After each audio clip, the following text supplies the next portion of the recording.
Hello, loyal listeners and lovely cocks. Welcome to another exciting episode of Loss of Lieutenant. This is episode 128, N5 spoilers, part 2, as we live in this awful, horrible limbo where they have not yet given us N5 and are drip-feeding us bits and pieces until they give us N5. Joined tonight by my lovely host, Nick. Hello. And Tristan. Hello. However, before we do get into the bulk of tonight's programming, which will concern us having the longest of yap fests about how interesting and cool all the new rules we are getting since our last spoilers episode. And pontificating about the various black spots where we don't know how they're going to interact. So we'll take random guesses based on our best judgment. Our guesses have been so good, though. Excellent. Like, Yes. legitimately, we have had like a wildly good strike rate on our guesses up until this point. However, before we do get into that, there is a little bit of housekeeping to take care of. First, starting with our quarterly challenge, N5 edition.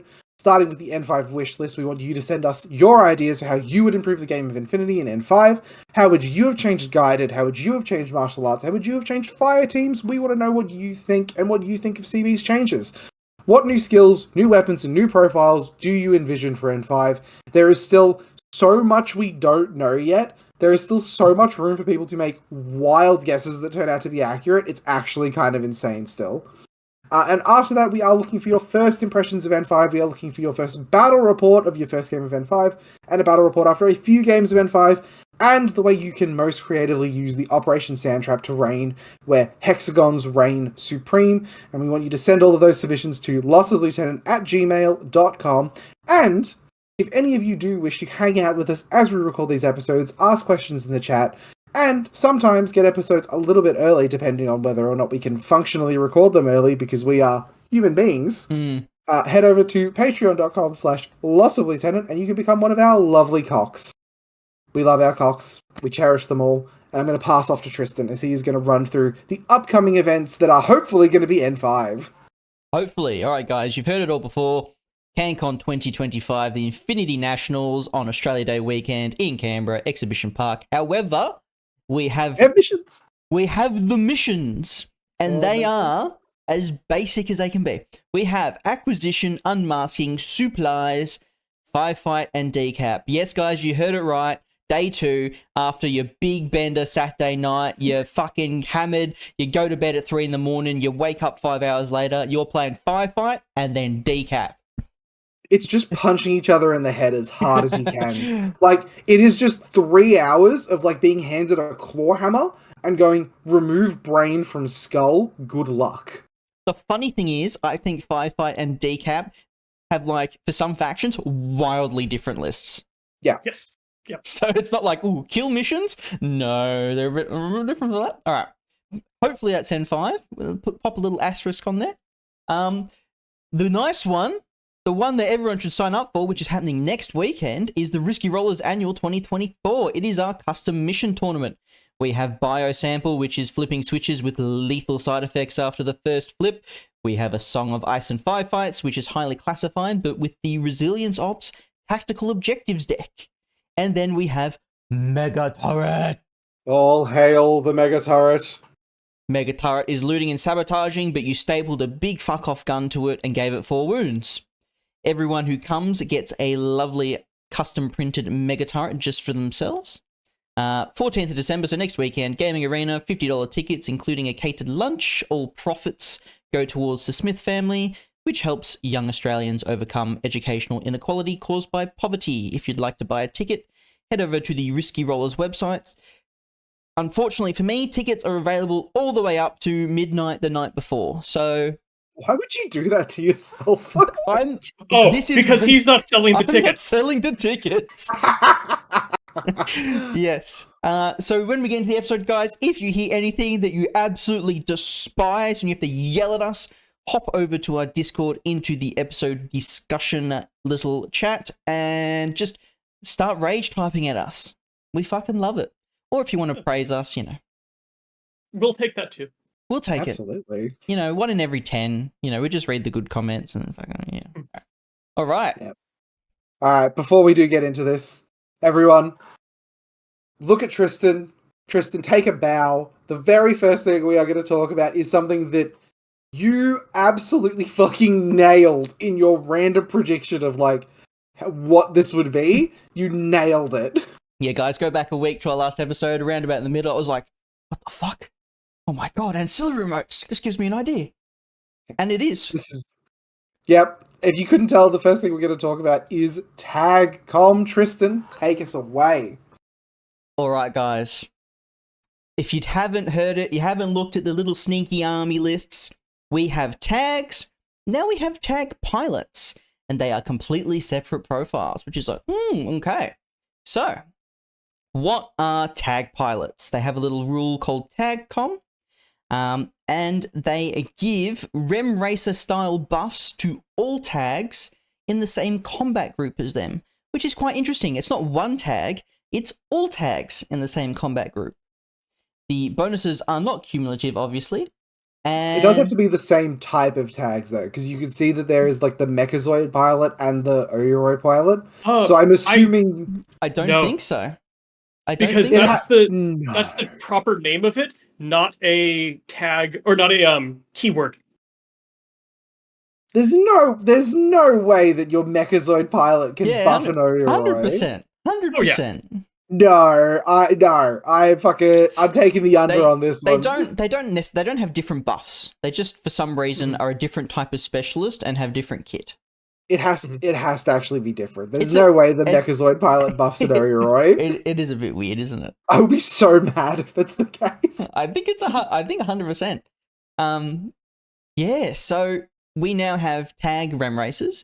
The example we have been given is the JSA pilot, which is either the Mechazoid or the Oyoroi. And the buff that it gives is Dodge +3 physique and Gizmo Kit +1 physique, which is interesting. Dodge is super JSA themed, and Gizmo's actually really good considering one of the pilots has a Gizmo Kit as well. Yeah. I think part of what makes this so interesting to me is, I guess this implies all tags lose the pilot that they had. Well, unless it's specifically like the Gorgos with its weird fleshiness. There are a couple. All of them are going to gain these ancillary remotes. And then if you want those tag pilots that actually did other things, like I'm thinking like the Nomad ones specifically, where like some of those guys were like actually like legit. Like some of them were like killer hackers and stuff with like the Sally, Vulcan shock. Yeah, like some of them were like super legit profiles. They're gonna lose that, and then you're gonna gain the ancillary remote, and then I suppose like these tag pilots. It's actually really interesting what they're losing in comparison to like what they're gaining here. Well, funnily enough, tags are getting 2 buffs from this. The ancillary remote is a buff, and then they're getting extra profiles that can buff them, which is obviously a buff. And I think the downside is not being able to, in some cases, deliver like a mission specialist into the midfield. Yes. Like instead it is that ancillary remote that has the, like, look, I'm a Pano player, I'm rolling Whip 12, like, Whip 12 no bonuses, or Whip 11, I think the ancillaries are, is a little more scary for me. We'll see the Seraph, but I can give you a sneak peek that they're Whip 12. Okay, cool. Yeah. Which is, one thing to take away from the TAGCom as well, I'm hoping that this means the REM driver bonuses get looked at again as well. Because I would hope that they're going to have a similar rule where they buff the remotes in their battle group, as opposed to you pick one at the start of the game, and if it goes down, too bad for you. Yeah, I think something else that's really huge to look at here is comparing the price of these tag pilots to something like the Apsara in OSS. Like, I think the Apsara REM driver is like 22 or 23 points. Yeah, it's like a wild number of points. The buff it gives is exceptional with the bonus to ballistic skill, but it seems like the overall value of, like, these are affecting the entire battle group. That's affecting one model. Either I would make the guess that REM driver is going to change as well as a rule, but I think because remotes are so much more prevalent, I think if it does change the whole combat group, the bonuses you're getting are going to have to go like way down in power level. Yep. The only thing I hope is that the buffs are given kind of faction styled. It's not going to be plus dodge and plus physique for Gizmo Kit across the board, like the Rem races were. Obviously, it's the same model as a specialist, but So the Pano one is going to be like +1 BS and +1 burst, right? Right? I think you're half there. I think the dodge is definitely the faction specific one. I wouldn't be surprised if +1 Fizz Gizmo Kit was a fairly universal TAGCom. Yes. Yeah. I just hope it's not +3 dodge for all of them, because that's... Oh, that would be ridiculous, because we've got some tags that don't have the dodge skill and are dodging on their Fizz. If Toha get one. Yeah. I think we've seen the Toha, like... No, Toha won't get one because the pilot's in there. Yeah, like we've seen the Toha faction list and it doesn't have anything other than the big titty Gorgos on there. I'm not sure, like, you really can't make Pano tags shoot better. All I'm saying is, BS16 would be fine. I can be trusted. I won't do anything wrong. Yeah, I'm just hoping, like, maybe Nomads is a whip one, or there might be a plus to discover, or I don't. Oh, but like hacking defense. Hacking defense, ECM hacker from Aleph or something. I really want to see what like the best bonus is going to be. Like, because if the baseline that we're at right now is that 12 points gets you +3 Fizz, +1 Gizmo Kit, that's pretty good. Like, I don't know how much better they're going to be allowed to get. I can't... If there is one that says +1 Burst, I will be baffled, honestly. I think the best one might end up being, like, the Nomad one will give, like, Firewall or something. Yeah. Yeah, they can't be too strong at what they cost at the moment, especially if they apply it to multiple tags at once. But yeah, it's interesting. Even by itself, it's an 11-point forward observer that's BS12 and Biz12 and Whip 13. Like Arm 0 and BTS 0. Like, let's not skip over that part where they are made of paper mache. Yeah, they are made of paper mache, but it's just an 11-point specialist, which is kind of fine, and you can actually use it to kind of fake out having a tag.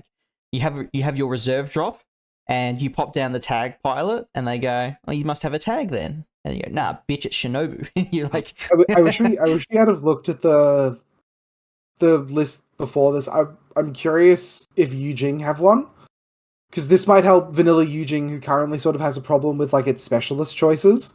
Like, if they can get like 11 or 12 point specialist, like, that's legit. I would, from memory, I think most of the, I'll say, first world factions get them. I definitely think Eugene got one because Pano got them. So yeah, I'm gonna be quiet for a second. I'm gonna take a quick look. I'll find it eventually. I don't know what people think about dodge +3 on JSA tags. I think it's like fucking whatever. I think, well, it's basically because JSA tags already dodge slightly above average for tags. So that's taking them to like good dodge numbers to start with. Yeah. I did just check. They are getting one. So they've got the State Empire tag pilot Kyushi.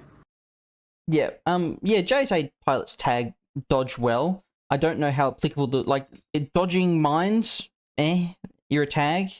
And if you dodge, you're breaking your stealth, which is on one of the JSA tags. So it's situationally good against, someone surprise shots you with some really good shooter or something, and you're shooting back on terrible numbers. But I think the Gizmo Kit bonus is a bit better. The Gizmo Kit bonus is like legit. That's why you're taking it. Cool. Well, sometimes you just need a specialist, right? Like, that's it too. Yep. Like, his tag lists by their very nature tend to be lighter on stuff like expensive specialists. Like, being able to take something that makes your tag better and is also a forward observer seems very no-brainer to me. And it's also, if you want a backup engineer, you have that. It seems like it's going to be competing with the I had an extra point. I'm going to bump this line trooper up to a forward observer, so I have a pocket specialist. It is Exactly. it is the same cost as like a Kaisotsu forward observer or a Kaisotsu paramedic. Yes. So, Yep. You know, it's very comparable. And if you're taking a tag, there's not really much reason not to take it if you're going to take one of those anyway. Yep. 100%. Cool. All right. This is the rule that's been scaring me for fucking weeks. Or a week. Nick, please, I think you have the most to say here. Yes, I am thrilled about this rewrite of the rule. So, both jump and super jump have been rewritten. I think jump is the more important one because super jump works mostly off of it. I think super jump is probably, like, from a competitive standpoint, way more important, but jump as a base point is huge. Yes, yeah. So, jump has been decoupled from the move stat. Jumps are now 6 inches base. Unless you have the jump X inches to override that. This solves one of the biggest problems with jumping that N4 has had. And that's the inability of troopers, just basic line troopers, to jump one story onto or off of basic CB terrain. CB did a nice job at trying to patch fix it through the addition. But this does what they needed it to do, and it's nice, it's clean. It's got some additional points in there, like jump now automatically cancels prone, so you can't do weird like jump as a disc anymore. You can't do the worm. Yes. Yeah, you can no longer jump upstairs in prone state. Yeah. Just doing the worm, let's go. Yeah. So this means super jump, because it turns it into a basic short skill. If you declare a short skill super jump, you jump 8 inches. Oh, sorry, you jump 6 inches. Sorry. If you, and this is where it diverges from the current, do a long skill super jump, it adds 4 inches to the jump. So if you have basic super jump of 6 inches, you do a long skill, it's now 10 inches. If you do it as 2 short skills, it's 6 inches each. Yeah, or same as jump. Super jump can also have that little bracketed super jump X inches. So it can replace that 6 inches with its own. Like we've seen a lot of like super jump 8 inches already. Yes. Yeah. And yeah, the huge part of that is like you can double short skill super jump now to get some like insane movement. I don't know about you guys. I think something that's like people are gonna have to sort of lock onto a lot more now as well is like that jet propulsion keyword. Because if you don't have that, your like super jump movement is a lot more restricted in terms of like the directions you can go and like the movement you can do. I think there's gonna be a lot of people like we really need CB to sort of like come in and go like, hey, this is what a parabola is. This is what this is meant to be.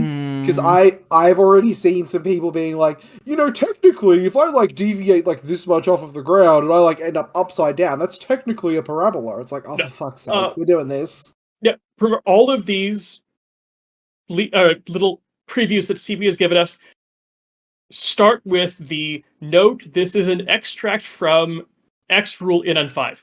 It is not the entire rule. And so, based on how CB has done their rulebooks before, I expect a page at least of example parabolas. Yeah, 100%. And yeah, the jet propulsion, no jet propulsion is going to be huge because, like, yes, like 12 inches or in some cases 16 inches of super jump movement if you double short skill is a huge amount. But depending on the base size you're working with, you still need to land and then jump off it again. Very rarely, I think, are you going to be able to go that full distance in one direction.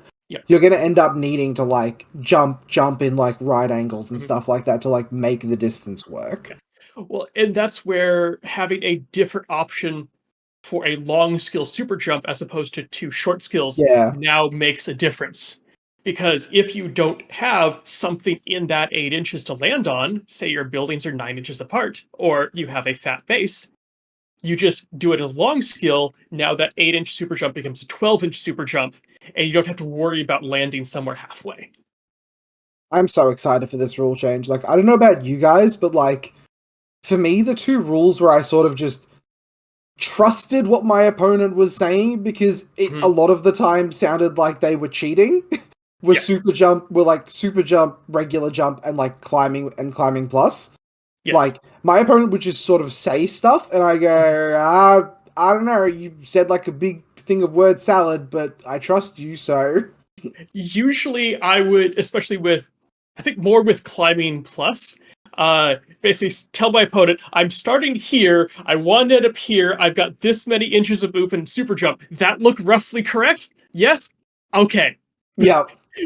And yeah, like my one was always like, oh, like I jump to here and I land sideways on the building and I grip on like this, and then the top of my base goes like this, and I can now shoot you from this angle. I'm like, okay, yeah, sure, man, cool. Absolutely. I like how this is going to interact with some of the super jumping, like, not line troopers, but the super jumping more common troopers. So like Rodox, even though they've never been taken, or the Korige, where now, I guess Rodox, better example, they're 4/4 currently, have super jump. Now, if you put them with the new rules, they get the option of walking 4 inches or super jumping 6 inches. Yeah. If they walk 4 inches, they get to keep cover. If they super jump 6 inches, they go farther, but they lose cover if something sees them in that movement. Yeah. I think, yeah. It's going to be real important to make sure people measure correctly. Yes. If you get an inch here and an inch there, on top of your 16 inches on some models, you're like, holy shit, you've gone from your DZ into my DZ in 2 orders. If you watched our episode when we did the custom mission challenge, like how worked up we got about like the portals moving you 16 inches, that is essentially how this works now. It is a scary amount of movement in terms of just the broad distance of the map that you can. It's almost half the map. But measuring that and also verifying measuring it is going to be easier because it's now you just work with the base. Yes. It's no longer the Band-Aid patch where to be able to do that jump, now you can measure from different points on the model at different points in the movement. It's just the base. Just like any other movement. Where does the base start? Where does the base end? That's all you count. Yep. That's right. Yeah, You've got extra movement to do it, but it makes the measurement so much easier.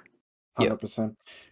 Should we talk about a model with super jump that people have a lot of opinions about? Yes. Take us away. All right. So this is the Seraph. I don't know what everyone else's initial reaction to this was. When I saw it, I saw the points cost first before anything else, and I noticed they were about the same, and I was like, oh man, they had to have changed a lot for it to be still the same points, essentially. Boy, fucking howdy, did they. Yeah, they did. Alright, boys. So all the stats are still essentially the same. 6'4", 23 CC, because he's a fucking CC tag. BS 15, Fizz 16, Whip 13, Whip 13. That's new. Ooh. That's new. That is new. He can't be fully bricked. Cannot be fully bricked. You can roll out 1, baby. He's looking at 7 armor, 6 BTS, 3 structure, and silhouette, 7 AVA, 2, because Trent and Lockie Carter are people who exist in Infinity. Duos. Yep. No. ECM guided -6. He has BS attack SR1, which is just BS attack +1 damage. In the new rules, dodge +2 inches, dodge Fizz 12, Gizmo Kit Fizz 13, martial arts level 1, NCO religious troop remote presence, super jump 8 inches, super jump jet propulsion, and attack awareness. And you have 2 profiles. One is 72 points, one is 74 points. AP Spitfire Pulsar with the Orc Spot 2. Which is just your boy with his heavy flamethrower. And the second is a multi-heavy machine gun, Pulsar +1 burst, and the ancillary remote Crabbot. the first profile also has the auxiliary remote crap up. Oh yes, it does. Sorry, I should have said that. This is like Fucking mental. Like it went from having like no AP basically to having like it had an AP Spitfire before. It has gone to I had a regular. Did I have? Double check. I thought it was an AP Spitfire. It had a regular machine gun. Anyway, it has gone from very limited to AP to both its weapon options have AP. It has that it's a regular Spitfire. Oh, it's insane. Okay. It went from no AP to both profiles having AP. It has a multi-heavy machine gun now. It has a 2-burst pulsar on that HMG. On the HMG profile. And it has that absolute beautiful 3 keywords: super jump jet propulsion, super jump 8 inches. That is 16 inches of super jump movement if you are playing along at home, or 6 inches of walking, 8 inches of super jump, or 8 inches of super jump and 4 inches of regular movement. Its Oxbot also picked all those up. Yeah, its Oxbot also has all those. So its Oxbot can travel just as well as it can. That's so fucking funny. And the ancillary remote, which is a VIP 12 specialist that you put down, also has mimetism, super jump 8 inches, super jump jet propulsion. And dodge plus 3. I did not catch the that. ancillary remote. You just put it down. Well. That bitch presses a button in a single order. He's at the next button. It's fucked. It has fucking rocket boosters strapped to it. It's fucking mental. Yeah, so this model moves so quickly. It is S7 though. Like, you're not really going to be landing on a lot of rooftops because a lot of rooftops tend to be not incredibly tag friendly. I know in Melbourne especially, like a lot of rooftops tend to have gubbins on top of them that sort of are there to say tags aren't supposed to really land here. Why is there an aircon unit in the middle of the very middle? Why is the aircon unit here? Why is there? And again, it's S7. It's hackable. There is no stealth keyword there. Like, I know a lot of people are really scared of this, like ending up in a DZ, but like, you need to clear an entire DZ of all of its hacking presence. You need to kill all the gunfighters. Like, it is no. My knee-jerk reaction is I am no more scared of this than I am of a lot of the sort of potential Alpha Strike threats in the game. A little less so here because this one is very eminently hackable. It's still an exceptional go-up. Like, this model is going to be taken. Okay, provided the military orders is good in N5. The Seraph is definitely going to be taken a lot more frequently now. For no points cost changes, like, it is insane how much shit that they have packed into this profile that was just not there before. Like, I think Tristan just looked at the profile. The points barely changed, if at all. I think it's 71. Yeah, 71 for the HMG and 74 for the Spitfire. Yeah, so they swapped basically. It's insane. It goes to show how sort of like overcosted and like bloated the Seraph was before, and they have just sort of gone, well, we just don't change the points cost. Like, how much shit can we sort of reasonably like shove in here? Well, it's competitive in that I would definitely take this if I was playing Pano. Yeah. But it's also competitive in which one you want. Pano's got a large choice of tags, and this one is going to compete with the rest of them, but they do different things. It's not going to compete. I want a tag that does this, or I want a tag that does that. So I want movement, or do I want mimetism, or do I want the biggest gun of the game, or... It's not going to compete with much, because it's only in military orders. Yeah, so it's competing with the Tech Belang if the Tech Belang is still in MO. I think the justification for making it so good is it's only in military orders. Yeah, and military orders historically struggles to support these big points cost pieces just based on how the faction is constructed. Yep, so there's no miracle vanilla Pano list where you get to run these and Joan and 15 little dudes that cost nothing. Yeah, like it's really interesting. It's really interesting to me in that, like, I feel like in the sort of very beginning of N5 where you're going to have that sort of like arms race of who can pick up the biggest stick.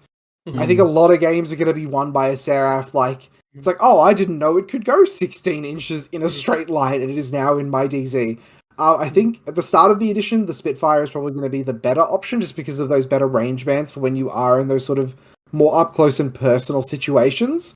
I think as the edition goes on, the multi-HMG, once people get better at defending a DZ, is probably going to become the one that's picked more frequently. I could definitely be wrong about that, though. That's just sort of my jerk of this is where I'm at. I think that's a pretty good assessment. I think the start of N5 is going to be a bit harsh for people because null deployment is going to be punished far more than it was in N4. Absolutely. And there's going to be quite a few people who have to learn how not to null deploy. Yeah, the first time someone completely null deploys and someone flies a red eye into their DZ in 2 orders is going to be a very rude awakening for some people. Yeah. I think we'll get to it a little bit later on. This combined with some other stuff, I think 360 Visor is going to have more impact on the table in N5 than it did in N4. Well, your deployment zone repeater net as well is going to be so important in N5. If a lot of these pieces, because we've seen a few of these sort of all of the vehicles, the Seraph. I think there have been a couple of others. I'm trying to remember off the top of my head. Tarek. All of this is sort of hackable run forward units that ablative defense of that deployment zone repeater network is going to be so important going into N5. Yeah, So, as some very famous Infinity players say, it's a lot easier to learn to attack than defend, and we're getting a bunch of attack into just extra attack. So whoever learns to defend first might be the person who kind of pushes the Infinity meta forward a little bit. Yep. You're going to have to sort of figure out, it's what the first thing you're going to be figuring out is an attacking player is okay, there is a black air on ARO, what am I doing to deal with that? I think that's going to be one of the big first hurdles to overcome in attacking, and then the defense is going to be okay, what am I going to go ablative, am I going to go hard AROs, what is the style of defense that is going to sort of get me the most expected value in the beginning of N5 especially. I think once things start to really develop, there's going to be a lot more nuance and directionality that people are going to figure out just in terms of the game is going to open up a lot more. It's just going to be those first couple of months where it is just going to devolve into who can hit each other with the biggest stick the hardest. Which is my favorite kind of Infinity. I love fucking whacking people with a big stick, so Pano's going to be number 1 for the first 6 months. I think no. I genuinely think Combined is probably in the best position to sort of take advantage. Such a fucking typical answer though, isn't it? I just don't want it to be Combined. Until I get every profile in my hand, right? Yeah. I am going to default to saying the faction that was the best in N4 and seems to have lost the least going into N5 is going to be pretty good still. Well, think about the Samaritans and how you play them, and you champion the 75% dodge on your Samaritans, who have super jump.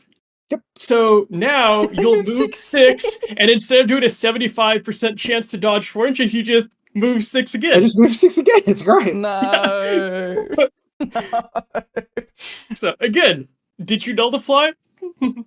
Yeah. I think the big overarching thing here I want to say is that the sky is not falling. The Seraph is not heralding the end of Infinity. No. It is just another vector of attack.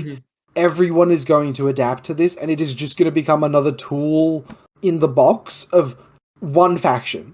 It is in one faction that has historically been one of the most underrepresented, overloved and underrepresented factions in the game historically. Just wait till the cutter comes out, then we can all say the sky's falling down. That's the cutter and the avatar is when the sky starts falling. The cutter's going to come out and he's going to be less than 90 points and he's not going to be different at all. And you're going to be like, I will say it's if it isn't obvious with the Seraph with how much they have sort of crammed in here, it goes to show how sort of bloated it was before in terms of its points cost. It also goes to show that like the math we have seen is that tags are cheaper in N5 than they were in N4. Like, I think in general, I think Nick, you and I were sort of saying it before the episode started, is that it seems like points cost in general have like come down overall. Yep. Tags specifically is where it really starts to show of like, oh man, these are way cheaper than like these are like legitimate points costs compared to N4 on a couple of them. Like, you're gonna have more shit than you did before. You're gonna have less cheerleaders in a list. Yes, you're gonna have more toys to play with. Yeah. Like most of the tags we've seen previews of so far, I look at it and go, I can write a list with this, not I can write a list around this. Yeah. Yes, so I feel like some people have been saying, well, the game seems to be getting real lethal, and you look at it, you might have, 50% more wounds in your list on average than you did in your N4 list, so lethality might have gone up, but the amount of wounds you have has gone up as well. It really opens up like list design as well. Like as the overall points cost get lower, you'll see kind of like, I think, two really big directions. You'll see the number of cheerleaders in lists go down, and you'll also see the number of cheerleaders in lists go up. As people try and find like the most expensive and best thing, take that and the most amount of like cheap support for it possible. Yes. Well, one thing we can also see, like as you find you have a few more points in there, because the point costs have gone down, your cheerleaders might become medium infantry. Yeah. Well, no, they might become good. They might become good. Well, if you find you have that few other points, going from a line trooper to a medium infantry and going, I'm going to go from 1 armor to 3 armor and a little, shock immunity. Yeah, like, totally. But I don't feel like I'm like spending points I needed to spend elsewhere. Yeah. Oh, also, I think this is a housekeeping thing from CB as well. They have said that remotes do not have the shock immunity skill. Anything with structure is just immune to shock as a result of being a structure model. Yep. Shock is back to what it originally was. It is sending a force wave through a watery body. Yep. Cool. Which is cool. Right. Good bit of housekeeping. Like, one less skill on a sheet is good when there are already skills being added. Yeah. Another tag, but a different kind. Yes. So, escape system is back, but it's different, simpler. Okay. Escape system is now based on the transmutation skill. So it basically functions like transmutation. When your wounds or structure hit a certain threshold, then you go to your second profile. Yep. It also means that when you do the transformation, you drop an Eclipse special ammo circular template centered on your model. So it makes it just a little bit harder to one round something with an escape system. Yep. You scream and fart. Yeah. It also means that you will see models like with this, we have Maximus as an example, who starts off as a 4 structure tag. But if you look at the second profile, it's a 4 vitality medium infantry. That's the same wound structure pool. So when it takes 3 wounds that are done to its structure, it transforms and becomes vitality with 1 wound left. Yep. It's surprisingly clean and concise how they've sort of gone about this. Yes. I haven't seen, we don't even have a snippet of the rule, we just have a blurb that they wrote up. One problem I see that may occur from this, because it's transmutation, it's still the same model, which means that states would be continuous because it's the same model. With the previous escape system, it was a new model that went down. So if the tag was targeted and was destroyed, and the pilot popped out with the escape system, the pilot wasn't targeted. The way this is worded, unless there's an exception that we haven't seen yet, if Maximus is targeted and transforms, the operator Maximus, I believe, will still be targeted.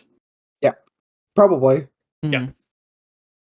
I assume that if they're in a state that is not legal for the new model, in this case, if the tag was immobilized, its Maximus is now medium infantry and not vulnerable to that, I assume that would be invalidated. Maybe because you can like isolate you can isolate medium infantry with stuff like EM, right? So Yes, which is why I said you said immobilized, isolated. Sorry, my bad. Yeah. But yes, you're correct there. Maybe. I how do we feel wait about until I Maximus? see the actual wording on this one. How do we feel about Maximus? How do we feel about he's the Maximus? least tag in the game. I'm not a believer. I'm going to start this off saying I'm not a believer in Maximus. I think he looks a lot better than his N4. Yes. Especially his weapon loadout. It feels more like a Maximus. Multi-marksman rifle just doesn't scream I am a arena champion. Yeah. Thunderbolt. Yeah, that's an arena champion word. Admittedly, he has 2 Thunderbolts, really. Thunderbolt plus 2 burst with an EM carbine. I will note that his melee weapon is so long in name that they moved his heavy pistol to his ranged weapon section. Yes, that's very funny. Fucking Thunderbolts, man. Like, I went on this whole rant last episode. Mm-hmm. Fucking... Look, if you are someone who's going to raise their hand and be like, I'm the person who thinks who's going to be happily taking vanilla Thunderbolts, I want to hear from you, because I like the Thunderbolt in that it is very clearly like a chassis on which CB are just stapling as many extra words on as possible to make people take them. Yeah. Yes. But it means adding a base level of a weapon that just isn't exciting in the slightest to me. Yes, I'd agree. The base level Thunderbolt, when it came out, looked at it and kind of went, it seems like a weird, it's not good enough at any one thing for me to want it, but now almost every Thunderbolt we see is plus something. So I think you're right. It is a chassis for custom weapons. Yeah, it is a chassis for CB who, if they don't... It seems like, right, they wanted something that was between a Red Fury and a HMG.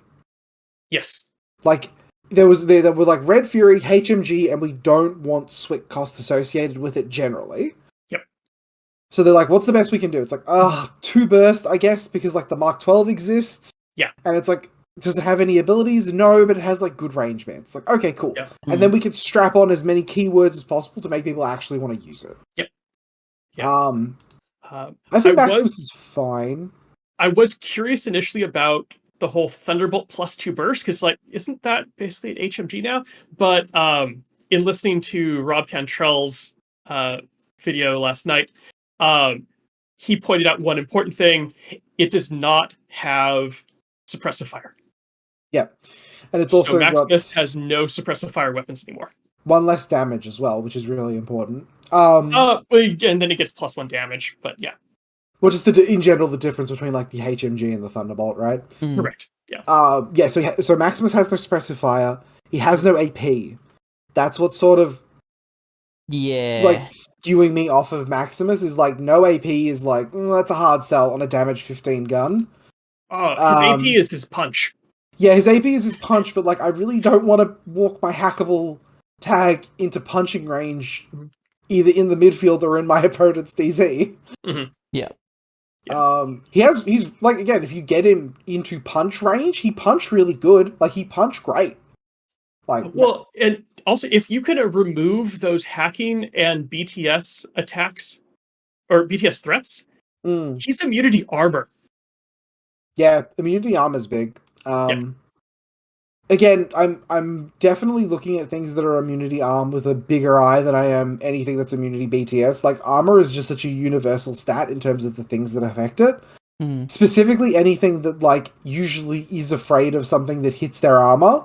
Like, those modifiers tend to be horrifying in the things they do to, like, a heavy infantry, like K1, monofilament, explosive, AP. Yep. There's one that I'm missing. Continuous as well. Nullifying that is huge. Yep. Yeah, I feel like your like Maximus punches down exceptionally well. You're not going to want to shoot another tag with him, but he's 76 points, so like if you're taking Maximus, what else are you taking to like kill a tag? But he's got an EM carbine. Yeah. But hear me out. He's BS 14 with a burst 4 weapon. He can use that to close the distance by move, shoot, and you've got enough that you might not be damaging them, but you'll win the face-to-face. And you're 6 inches closer to them now. Yeah, the problem is he doesn't get any bonuses to his CC stat. So even though his stat doesn't lower... It's 24 with Natural Born Warrior. So it's 24 and it doesn't go down. Yeah, it's okay. And then he gets... Yeah. It's 24, but it's only a neg-3 overall to them. So they'll still be on, like, equal. It's CC attack -6. Yeah, but if they're, like, martial arts is what I'm saying. Like, if you're trying to punch something with martial arts, it's only a neg-3 overall. No, most of the stuff you want to punch that has martial arts, you want to just shoot with him. I'm thinking about going up and punching a tag. Yeah, sure. Like, because he's good enough at shooting to win the face-to-face, even if he doesn't damage them. Yeah, close but, like, the distance, and then just... But assumingly you're gonna have to like move out of cover as well, and that sort of will skew the math. And then if he takes like it, like I don't know, it's interesting for sure. Yeah, like there's a lot there, but honestly, for that vein of argument, you may as well say just move because he's immune arm and he's 6 armor anyway. Yeah. So you have a 50-50 chance of making the armor save, and you're only taking 1. So you don't really care. Yeah. Yeah, he's an S6 HI, realistically. Except he could potentially be buffed by an ALF pilot if they exist. Yes. Which will be really weird. The other thing is he doesn't get an ancillary remote, so he can only press buttons once he's taken 3 wounds. Which seems like just a kind of a weird holdover. It is, isn't it? So he's like like the tags now, the previews we've had kind of are dual specializing in killing shit and pressing buttons at the same time. Maximus is only killing shit, and he's kind of killing shit a lot worse than stuff of his point cost so far. Although tags with their auxiliary remotes, those auxiliary remotes tend to be, Pano exception, lower whip. So they're not pressing buttons as well as they used to, but they're pressing buttons more safely than they used to. Well, they're doing it at the same time. You can put the ancillary remote down and you activate both of them. So it's you're not spending 2 short skills to get in and out of the tag. True, yes. So I don't know, I think the fact that we're talking about it so much like implies there is a lot of sort of nuance here. I think for 76 points not having AP is my sort of like big concern point with Maximus. And again, like, yes, he punched, right? He punched good, he punched very, very good. I don't want to walk my 76 point tag into my opponent's DZ to like punch a bunch of stuff to death. I had another thought. His Thunderbolt is pretty no frills other than the burst. Yeah. He can hunt immunity armor models without having to pay cost. Yeah, he can. Yeah. He will just sort of punch them with damage 15. Like, like it's not as good as like a traditional tag, but it's still pretty good. Yeah. He shoots everything just as well as everything else, basically. Yeah. Damage 15 is the watermark, basically. Yeah, he has a HI gun. So don't expect tag shooting from your 76 point model. Expect, you know, for half the points you could get the same gun, but the platform isn't as versatile.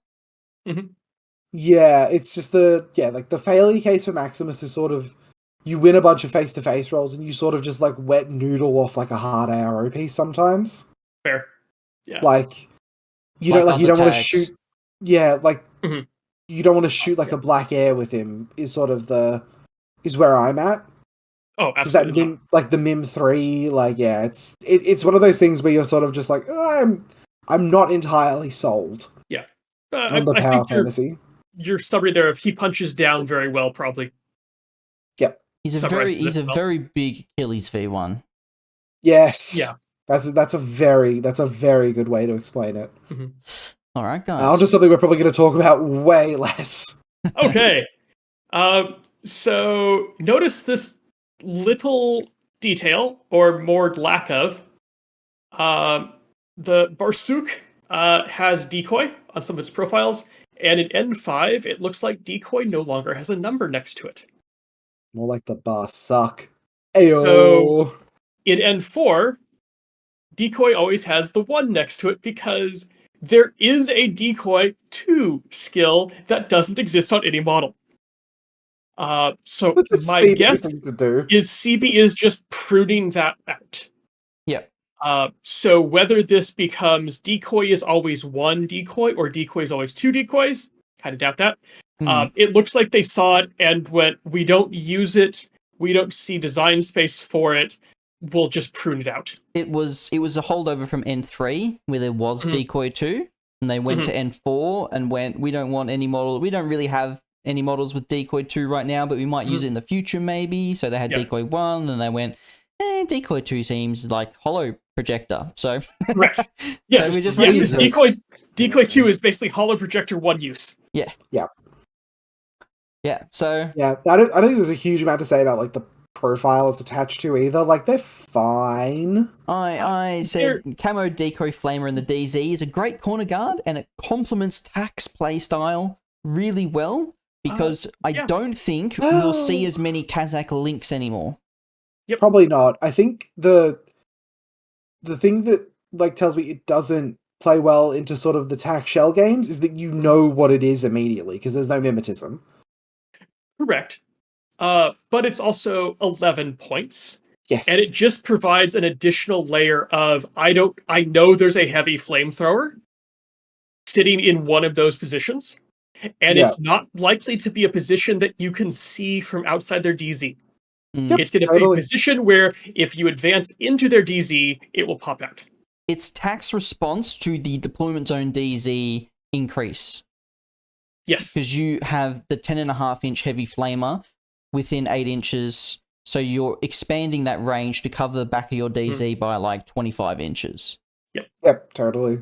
The other profile I think could be interesting is the FTO heavy flamethrower for 10 points. Sure. Because depending on what their fire team chart looks like, that could be a really cheap link filler that competes with line Cossacks. Well, it's a Fusilier in cost, right? But it has a heavy flamethrower. Yes. Like, yes. Oh, and 3 points of armor.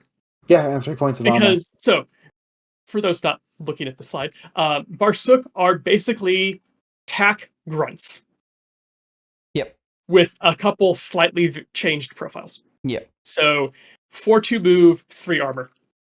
4-2 move, like that. I don't know, man. That sort of kills the fire team option for me there. Like, 4-2 move is just. I don't think link filler is going to be a thing unless it's a thing that makes the link itself. Yeah. Correct. That's why I think we need to see the link charts for TAC. And if this is a pure link filler of a basic link, I'd expect to see it in there. Yep. At least like one heavy flamethrower, kind of as a like zero switch specialist almost. Yeah, as a part of like a stationary link. I'd like as soon as you have to like start moving with this thing, like I'm not loving life. No, they're definitely good for DZ protection, and you've also got the forward deployment one for heavy flamethrower forward deployment plus 8 inches for 12 points. Yeah, it's okay. It still provides them an interesting option. Like you know exactly what it is, but it's still like the problem it's there like is a mine that you get to forward deploy that can take a hit. The problem there is you don't have the camo to select where you take that first engagement from when you reveal. Yes. Like you have to, you commit to a direction. That is like an armory key pick. Like, you deploy it right in front of the door, when they open the door, all the doors open, and suddenly you have a heavy flamethrower staring in the room. That's basically what it is. Yeah. But apart from that, it's kind of like... Or at 12 points, you take 2 and you put them in different spots. I can't believe I've been called a Nokia salesman before, and fucking Nick's just here like, no, listen, guys. The Barsuk. Listen. Oh, I'm just looking, going like, I could see weird situations where you put them in as that cheap filler. I can see Val's brain ticking, going, yeah, how can like I make this work? I can see Val taking max of these. Like it's a cheerleader, but instead of a rifle, you get a heavy flamethrower. Yeah. Yeah. Which isn't bad. It isn't bad, especially because a heavy flamethrower is probably tied for the best template in the game currently. So no, it's the best template in the game. I was going to say maybe EM situationally is better, but heavy continuous. flamethrower is pretty good. Yeah. No, I think continuous damage is just too strong. Like EM disables the thing, continuous damage fucking kills it. Yes. You go, I don't respect the continuous, and then your tag's dead 4 rolls later. The number of messages I've gotten from Dion with his like learning combined, and he's like, oh yeah, like my Prothean pieces all died to heavy flamethrowers. It's like, yeah, I've told you that happens. Like, you need to start respecting continuous damage. He's like, no. All right. I won't. Next stuff is pretty big. Got some new equipment, and I think it's pretty spicy, to be honest. I quite like it. It is a finesse piece of equipment, definitely. CB are like, we can market this. We can make a terrain pack. Yeah. Okay. Sure. So we've got a new piece of equipment called Deployable Cover. It is disposable 1, and you place a silhouette 3 scenery element on the table that can provide partial cover. For people playing along at home, that is faction remote, like flash pulse bot sized. Yes, yeah. So it is slightly shorter than an S2, but taller than an S1, and definitely taller than a prone model. Yep, and is wide. Yes. I really need to see the full rules on this, because I see a lot of room for fun, broken abuse of being able to put a S3 block on the table. When I was playing Rama, had many a game where I put Batard into a doorway, and he just doggeds, and the opponent can't move any models through the doorway for their turn. I see this as an even better way, because the only way to remove it is with a deactivator. Yeah, I think the fact that it specifically says it is only partial cover means like that would imply to me that there's some element of it, like it's like a mesh link fence or something where you can't hide completely behind it, but you can always get partial cover behind it. That sort of implies it's sort of not. I don't think that's how it works, because deployable cover allows partial cover rule to be applied. It doesn't say it only does. Sure. So I think that's saying, even though this is a silhouette, it does allow models to get partial cover off of it. Yeah, this is going to be a read the full rules basically. Yes. It's a very cool. It's a very cool rule. It seems very gimmicky to me. Yes, my first thought probably second thought after reading this was asking your opponent in Armory, do you have any deactivators on the board? No? Okay. I move my model up. I deploy partial cover in a doorway. I reload. I deploy partial cover in a doorway. I reload. I deploy partial cover in a doorway. I reload. I deploy partial cover in a doorway. I reload. Good game. I feel like I don't think CB will allow that. I think the full rules. Yeah, the full rules are going to have something in there. Yes. If that genuinely ends up being like a gameplay element that people are actually that is going to be a way to win the game, oh man, that's going to be a rough one. Yes. So it's my here's how I see I can break that. I'm hoping they see it before it's released. If not, I think it's something that would need to be fact or added pretty quickly. Yeah, the way you sort of do it, that I would imagine, is you make it like hard light, basically, or like Yes. like where you could just walk through it. Like it's solid to like fast moving impacts like bullets, but you can just walk through it. Would be my immediate some like thought. weird, like hard light, some like almost like a weird smoke where it blocks light of fire. It provides partial cover in that it can absorb stuff, but you can still walk through it. It's the Dune force fields. Like slow moving things can just pass through. It's Dune force fields. There we go. We figured it out. Yeah.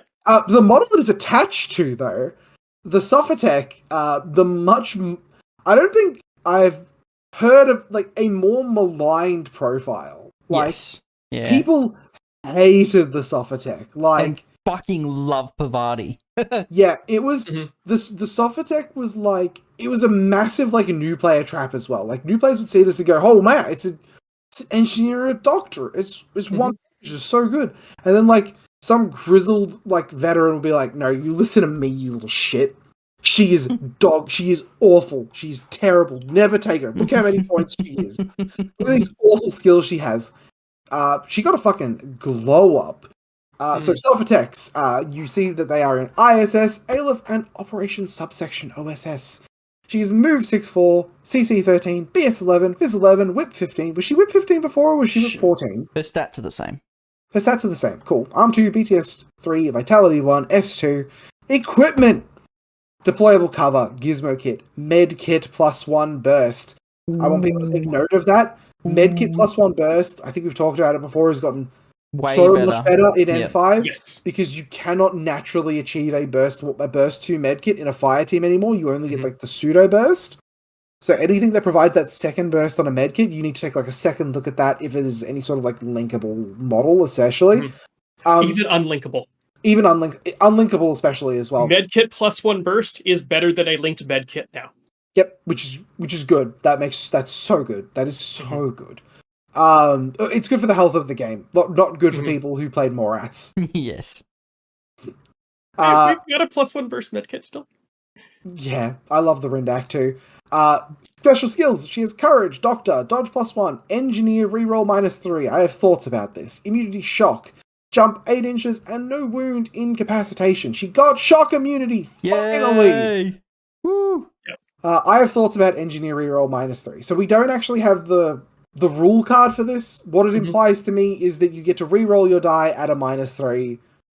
That's what I read it as. I have thoughts about this. I don't like that negative modifiers on skills will now also apply to yourself, where previously they only applied to your opponent. I think that's going to add a bit of confusion to the game because someone's going to read Sophie and their opponent will explain it to them, and then they will look at a model that has like dodge -3 on it, and they'll go, "Oh, I'm -3 on my dodge for various reasons." It's like, no, that applies to your opponent. And previously there was this cool thing where like negatives on profiles always applied to your opponent, but now they also might apply to you. Again, that is unless the rule card says something differently. I hadn't thought of it from that perspective, and that's a really good point. Because I like it as an option in that like it's not quite a full reroll, but it's not quite one try. However, you make a very good point there of it is a negative mod in your skill that applies to yourself, and that breaks the standard format. Big speculation. We don't know how it works. This is the vibe. This is the vibe check that I am giving it right now, basically. It was good to be able to tell players when they looked at Pandora, they went, dodge -6. Does that mean Pandora dodges shit? And you go, no. Any negative number is applied to your opponent when you declare that skill. And it made it very clear. If there was a minus, it's applied to your opponent when you have that skill. If it's a plus, it's applied to yourself. This opens up really weird situations where you might get a reroll with a shot at -3.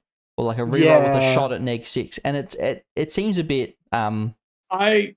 I think it will be limited to like engineer doctor type stuff. Yeah. This opens the door for like really confusing like ballistic skill modifiers. Like special dice -3 is something that can now appear on a profile.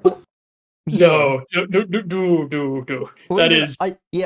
I don't think they do it, but even if there was dodge reroll -3. Yeah, dodge -3 is a completely different skill to dodge reroll -3. I think the line may be drawn in that this is not a face-to-face roll. This is never a face-to-face roll. yeah, maybe. Yep. But it still does bring up that it is a negative modifier on a skill that applies to the model making the skill, not the opponent. Yeah, what this opens the door for in terms of like cool stuff that is similar to a engineer role, but is not a face-to-face role. You can see Doctor reroll -3. There could be specialist, so button push reroll -3 is something that could exist. Combat jump reroll -3. Combat jump reroll -3 could absolutely exist now. So and yeah, if the parentheses here is that face-to-face -3s are only applied to your opponent, I could probably live with that. I think that's still a little bit too much confusion for like looking at it as someone who's shown new players how to play Infinity before. I think you're right. It opens up a little bit of confusion, but it's probably can be done if it's the face-to-face or non-face-to-face only, normal rolls only. I think it can be clear-cut enough that you can explain it very quickly to a new player. Also, how ridiculous is it that she's Fizz 11 and has dodge +1 inch? Like, what the fuck is that? It's because she's 6'4" move.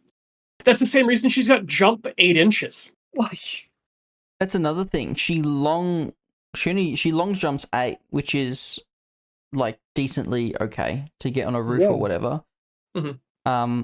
But the more important thing to me was she got shock immune. Like finally, that was kind of like half the reason why I think no one took her, because SMGs were so prevalent. Shock was super prevalent, and she was 30 points for. Yeah, the base profile got a points cut as well, down 1 point to 29 points. She has 2 additional new profiles now. The difference between the first and second is that she has the armed turret with a combi rifle. We will talk about armed turret speculation on the next profile a fair bit more in depth. And her newest expensive profile is a armed turret Mark 12. Very cool. I think she's going to be taken in ISS now. I do. I think so too. I think that in Aleph, she's fighting for air desperately with like proxies and Pavati.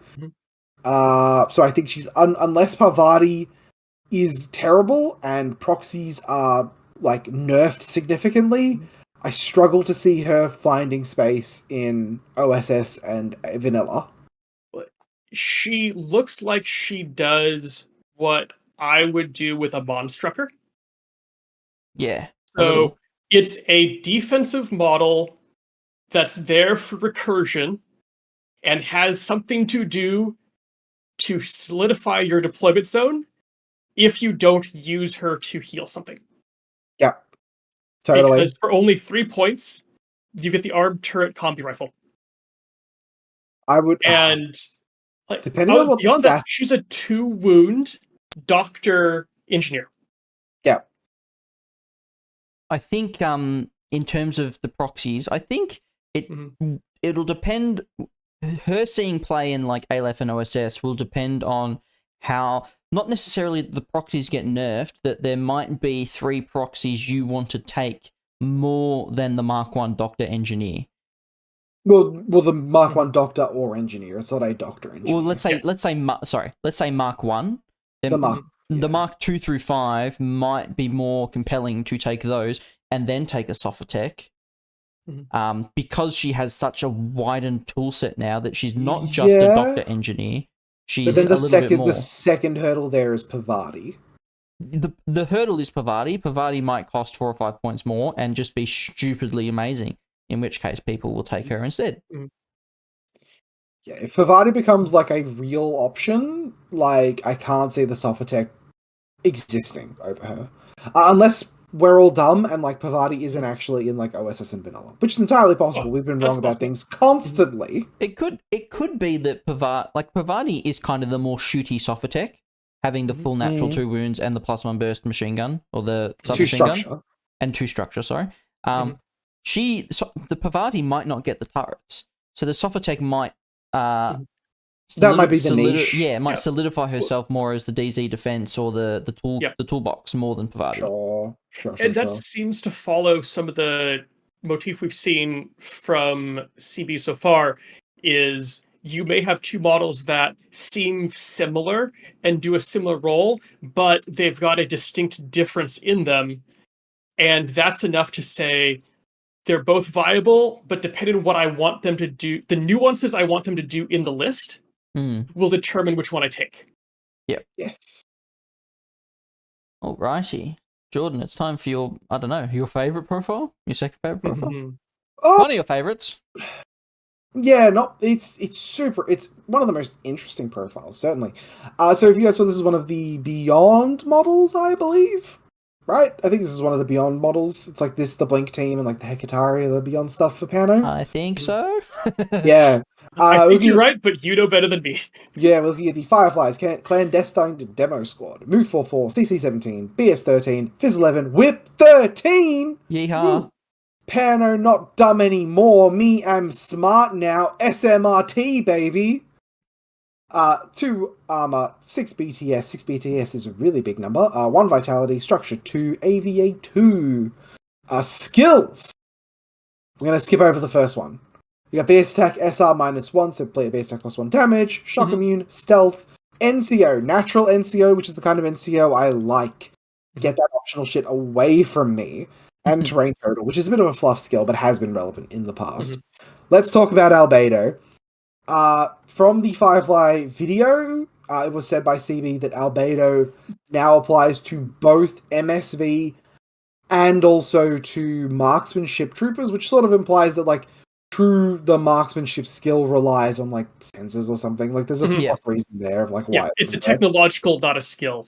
Yeah, it's a technological talent-based skill. Yeah, it's a technological, like, advancement that lets you sort of ignore, like, the limitation of cover or whatever it is. -6 implies potentially that there is Albedo -3 as well. We don't know that yet for sure. We also do not have the rule card for Albedo. All we have is that what CB have said is that it works against MSV and it works against marksmanship. The way Albedo works now is that you are essentially coated in white noise and are therefore invisible to MSV and Albedo troopers, and MSV troopers, and presumably now marksmanship troopers. And when you shoot them, it is as if you are shooting them through a zero visibility zone. However, what it means now... Oh, sorry, go. What did you want to say? I was saying, however, right now, it only lasts for the first game round, or game turn. So hopefully, for, like, overarching thing here, Albedo should last for the entire game. Like, it's... That as a, like, the -2 attacks from MSV and marksmanship troopers on its own is not enough of a, like, game-breaking good thing, especially with all the base attack -3 and, like, other negatives that exist in the game. That is not enough of a thing to warrant only lasting one game round. It's stupid, it's dumb, just make it last the whole game, it'll be totally fine. And that's not me actually lying through my teeth, I genuinely do believe that. It'll be fine. Absolutely. So the way it currently works is the zero visibility zone, which means that Sixth Sense works against it because you're shooting them through a zero visibility zone. It also means that you are invisible, and it is not just a negative to hit. You literally cannot be seen because of the zero visibility zone that coats you. The way it could work now, speculation. Trent, see how I'm using that word speculation? He's gonna watch this episode, and it's gonna start the whole thing again. He's right into work, and he hears that, and it's fucking, he starts throwing shit. Jordan, fucking piece of shit. Speculation. What that -6 implies to me, and the fact that it does work against marksmanship, is it is now mimetism. Basically, it is marksmanship and MSV mimetism. So what that changes is that you are no longer invisible and they can still see you and shoot you at -3. It means Sixth Sense doesn't work against Albedo, though, because Albedo doesn't work against mimetism. Oh, sorry, Sixth Sense doesn't work against mimetism. By the same logic, it would not work against Albedo -6. I don't know which version is better. because being invisible and being able to move with impunity past those models was very, very good with stuff like white noise previously. Mhm. But it being just a neg 6 and them not being able to use sixtens to ignore it makes attacking MSV ARO pieces so much better. I think this version, assuming it works like we think it does, is better. Not necessarily mechanically, but just for the game. It's easier to explain. You don't have to worry about keeping track of when it's on. And it provides now... currently, there's almost no reason not to take MSV. Yep. So if you have the choice right now of do I take an MSV arrow piece or a non-MSV arrow piece, you take the MSV arrow piece. Just There's smoke not is a so much more downside. plentiful. The number of times that someone will have and remember to use white noise and spend the order to do so to cover an approach, Hi, Tristan. Hello. really low. Yeah.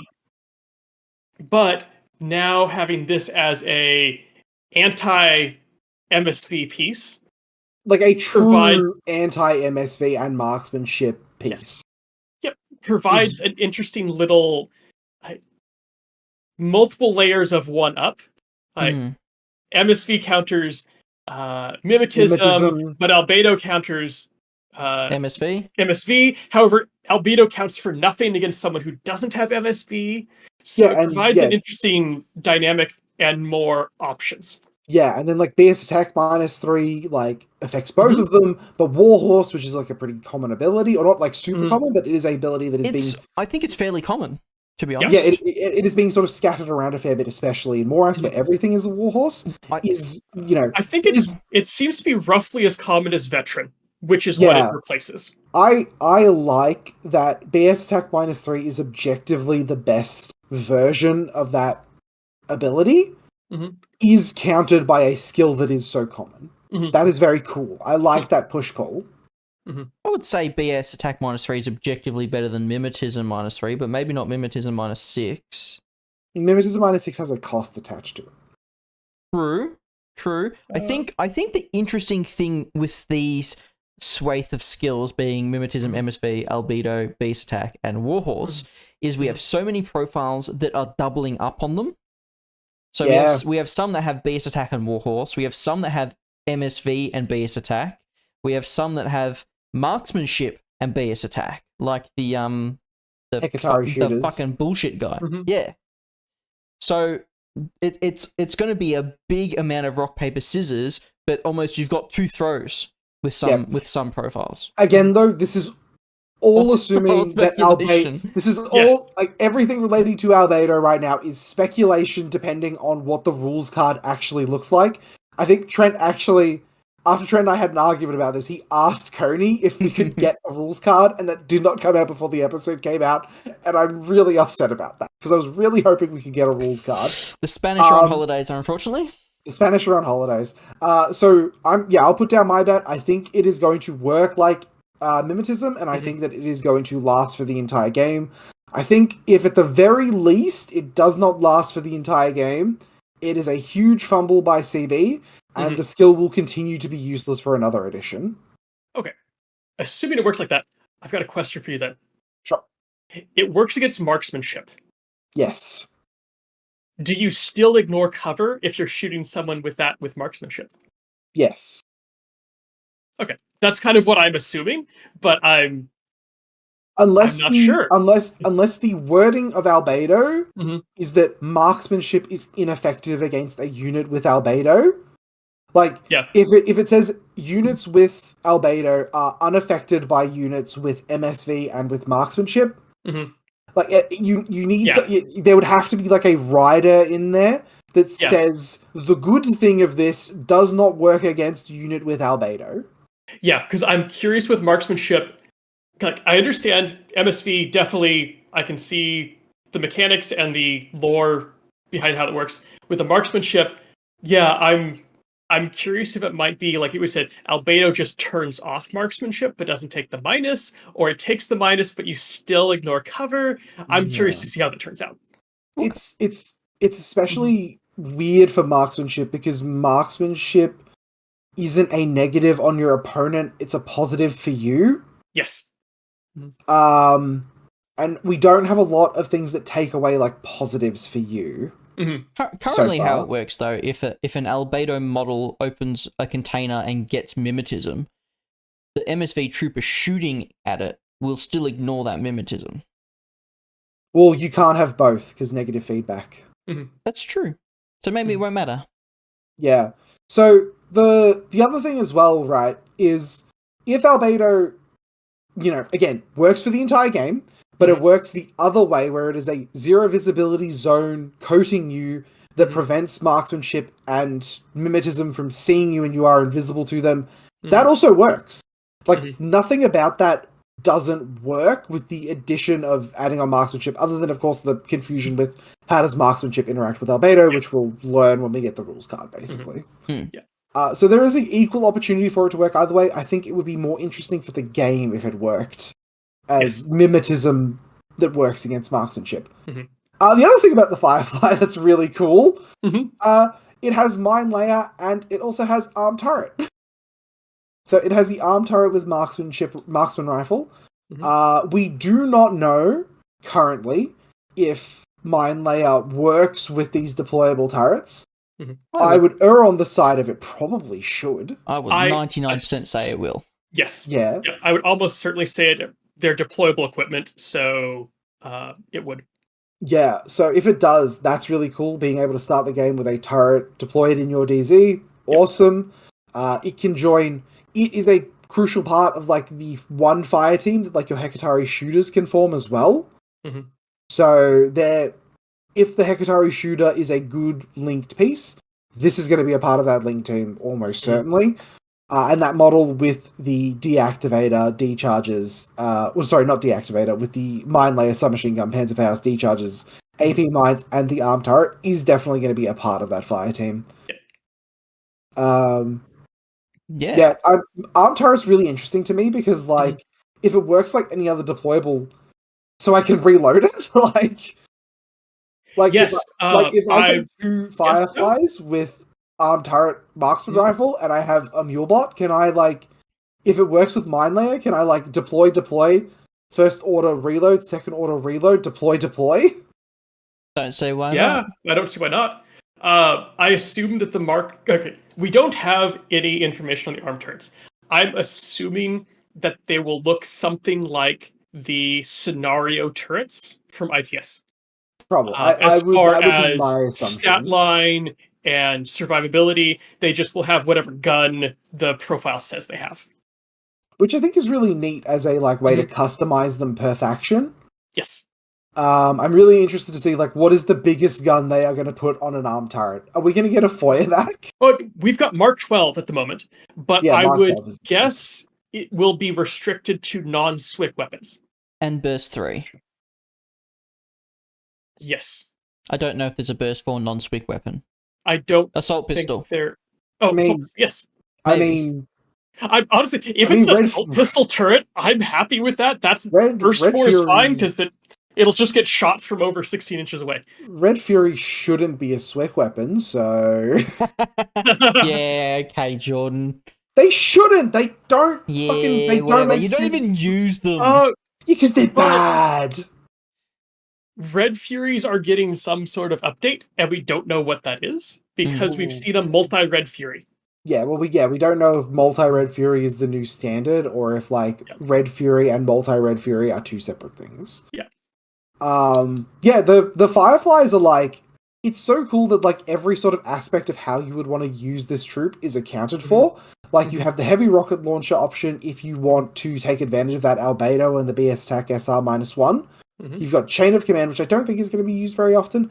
The hacker with hacking device might be, because that BTS -6 is real, and the fact that it joins that Hekatari fire team as well, like, having a fire team of, like, Hekatari shooter, Firefly hacker, and, like, either the engineer or, like, the one that deploys a turret, that's legit. Like, that's like a little fire team that can. Like, it fucking goes. Again, you've got the engineer as well, so you can clear states off of your Hekatari. It has a deactivator, so you can turn off annoying things in the midfield, or you can reactivate your disco ballers on if you're like making your way back through them. 100%. Hell yeah. And then you even have a paramedic option as well, but the paramedic I think is just a lot. Paramedics, in my opinion, in N5 are probably going to be a lot less taken than they were in N4. That paramedic is paying a fuckload for that combi rifle. It really is. Yeah, that's probably the worst aspect of that profile. Yeah. Because all the other specialists have submachine gun. You can like see in real time how much cheaper submachine guns are now. Yep. I think CB are continuing the trend of if people really enjoy certain ITS extras, they're going to integrate them into the game. And I think they've gone like, yeah. You really love the turret that's in like 4 missions out of the 20? Fuck it. Every faction gets 6. CB. Oh. CB. Hi. I'm Jordan. CB. Hi. Look at me. Don't give Combined Army crazy. Don't give them any deployable turrets. Give me deployable QAZ creature. Give me deployable tigers. No, just give me deployable CB. I'll be good. I promise. I'll be deployable QAs. No deployable turrets. None of them in combined. That's totally fine. Give me deployable friend. I don't know if combined would get it, but you know who should get it? No, Toha don't get it. Fuck off. They already have state It's a biological turret that can see through walls. That seems like the right faction for it. They already have state-issued friends. They don't need another state-issued friend. Alright, here you go. Here's a prediction, because I'm so good at them, apparently. What's the fucking seed soldier things that drop in? Is it a Cadmus? Oh, yeah. Is that the drop troop one? Yeah, I think, Cadmus. Yeah. No, they're not in they're not in vanilla anymore. Well, they're in Chaz, whatever. So they drop. No, hold on, fuck off. Chaz got their one good profile. They drop as their little pod. They drop as their little pod with their little friend attached to them. So they have Mind Layer QAZ creature with combat jump. How fucking great would that be? It'd make him so good. Could you imagine it you just run the combat jump, you drop them in the middle of a link team, and then the little state-issued friend falls off in the middle of the link team, and it's just like, rah! Yeah. It's fucking amazing. That's a great prediction. CB, delete the seed soldier and remake it. CB just turns to the combined army players. It's like, here is your state-issued friend. He likes you. We've got some Toha in combined, right? Yeah. I hope not. Oh my god. CB. Hand on heart. On heart. I will be good. I think they're getting mixed signals because you're like, CB. And then you're like, I love you, but CB. That's what Fracta are. No, fuck off. They're gone. Yeah, they're stolen Toha people. Yeah, they're Toha. All right, Nick. I know you're excited about these guys, and I'm kind of excited about them too, to be honest. Okay. Yeah. Boom. I'm taking step off the gas on this one. Nick, take us away, please. Okay. These are your babies. Janissaries. We've seen their new profile. I realized Janissaries were never that exciting, and honestly, they're not that exciting. Yeah, but it's a really nice not exciting. Janissaries have always been kind of just this bare bones, good at everything, but not exceptional heavy infantry. And they made them better at being not exceptional at everything. So they've taken the Janissaries. So insulting, Well, because they've taken the Janissaries and they've added BS attack -3, which is great. It's kind of a neutral. We shoot better. Because of the shotgun changes, they've given every profile a pulsar, including the Swix. They've swapped, and I really like this part. They've swapped the pistol and shock CCW for a heavy pistol and a regular CCW. Thank it fits them much better. Yeah. And Gulams eat your heart out at them having a true template weapon. they've gone down 3 points. With a couple of minor exceptions. With the giving them BS Tech -3 made them come down 3 points. Like, if that doesn't tell you that the majority of things in N5 are getting cheaper, I don't know Yes. what else to say to you. Like, they gained BS Attack -3 and they still got cheaper. Yes. And they've just kind of crossed that threshold where I now look at them and go, probably not in Rama, because they're competing with too much stuff, but QK. I can build a full core of these in QK and not feel bad about it. Especially with Hafsa. So they're already really solid shooters. They're BS 14. And then you put them in a full core. Now, given the full core is not as good. And then give them BS attack -3. It's just this really good baseline, no frills, heavy infantry. I don't think you're going to see core of them. If anything, you'll see like 2 duos. Duos, yeah, like 2 duos, like 2. Yeah. Like you turn them into like expensive fucking like Highlander greys. The reason I say core is because of Hafsas. And we know that Hafsas are getting new profiles because they've already said there will be a chain of command Hafsa. Okay, sure. Yeah. Okay. So I think with Hafsas, and assuming they still count as everything wildcards, I'd be happy running a core of these, especially with the missile launcher and a heavy machine gun. Yeah. And then throw in one of the tin bots and 2 Hafsas. Sure.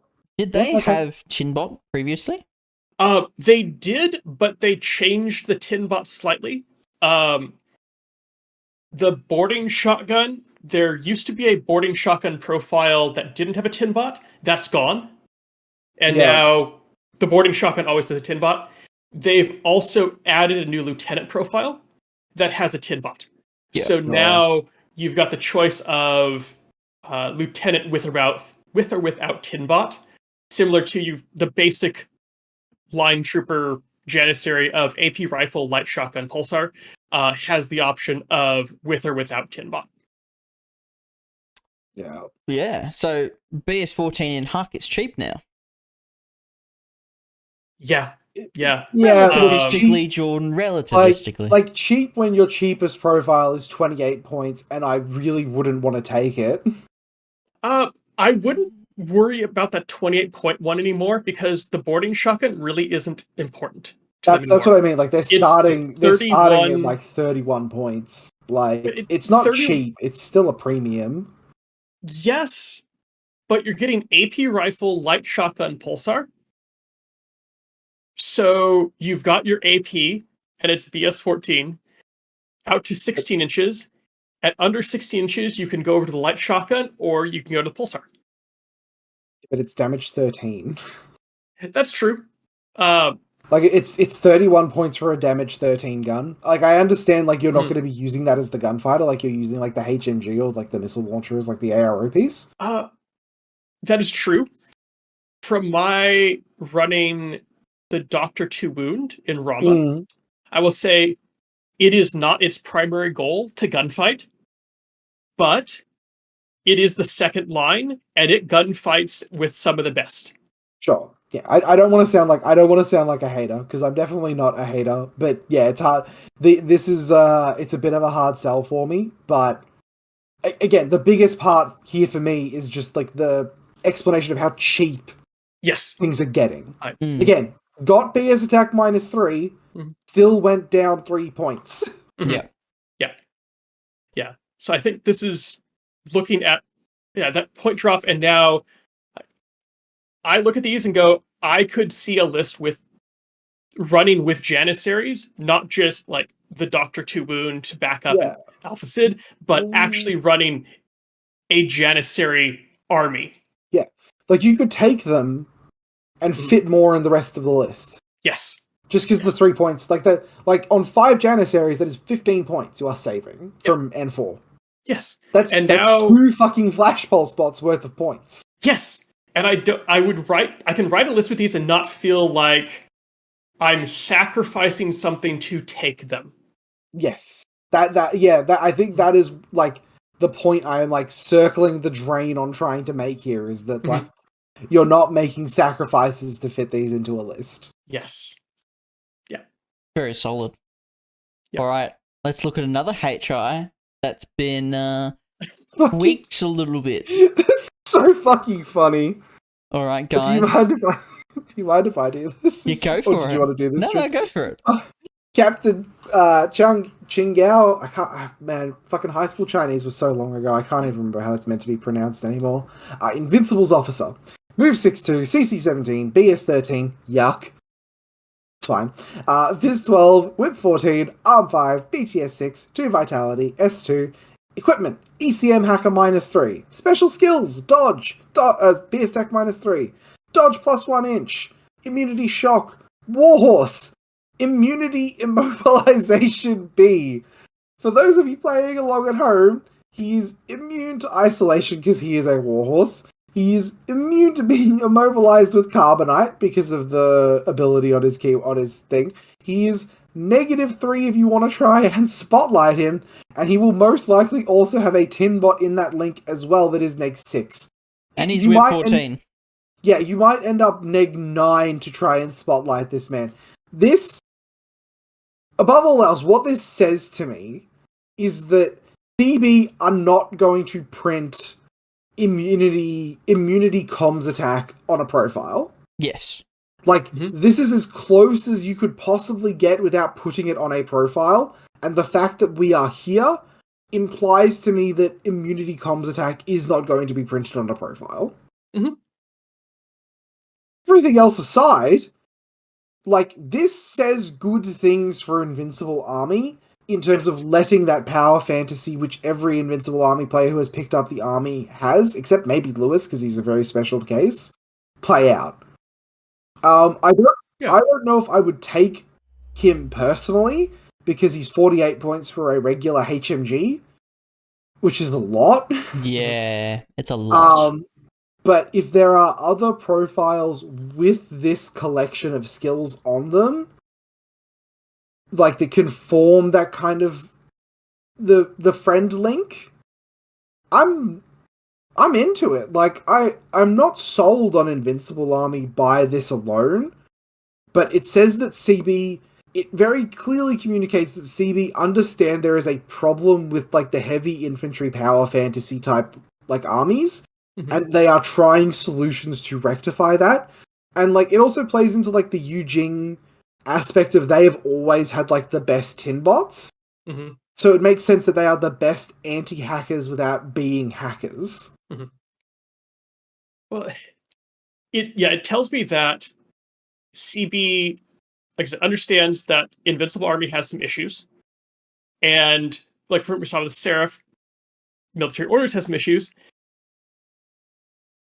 but they've been progressing with writing a heavy infantry sectoral throughout N4. Yes. Invincible Army was the original. We had military orders, then we had Torchlight. Thank you. I don't know if I'd call military orders like a heavy infantry sectoral. It had a very weird scattershot of themes, and one of them was certainly that heavy infantry were important. I think that was what it was. People tried to make it. I think it was intended to be a HI. It was intended to be. I think it was intended to be a HI faction in the same vein that Invincible was, because Invincible Army still has, Zhanshi cores and mech engineers go into that and all that kind of shit. People just don't take it because Invincible cores are pure and military orders cores aren't pure. So they kind of... Yeah. Sure. So my hope there is this shows us CB understands that there's been that progression of their skill in writing heavy infantry sectorals, and they are going to go back at N5 when they have the opportunity and analyze, and rewrite Invincible Army, military orders, so that they can use their experience of writing Torchlight to make those other two heavy infantry sectorals function like they should. Yeah. Or at least feel like it has that heavy infantry power fantasy that is viable. Yeah. I don't think I love it, to be honest. I think it's... I'm pretty skeptical on it. I think it's an interesting way to kind of buff IA, but I don't think it's the best way, and I think it was kind of the cop-out easy solution. You know? It's very heavy-handed, isn't it? It's like, ooh, if the hacking's the problem, let's not add nuance with how IA deals with hacking. Let's just make you immune to hacking. Like, the Torchlight approach is we added infantry with pitchers and decent hackers, so you can go and try and hunt. We added a hacker drop troop. You can go and try and hunt enemy hackers. You can play that game.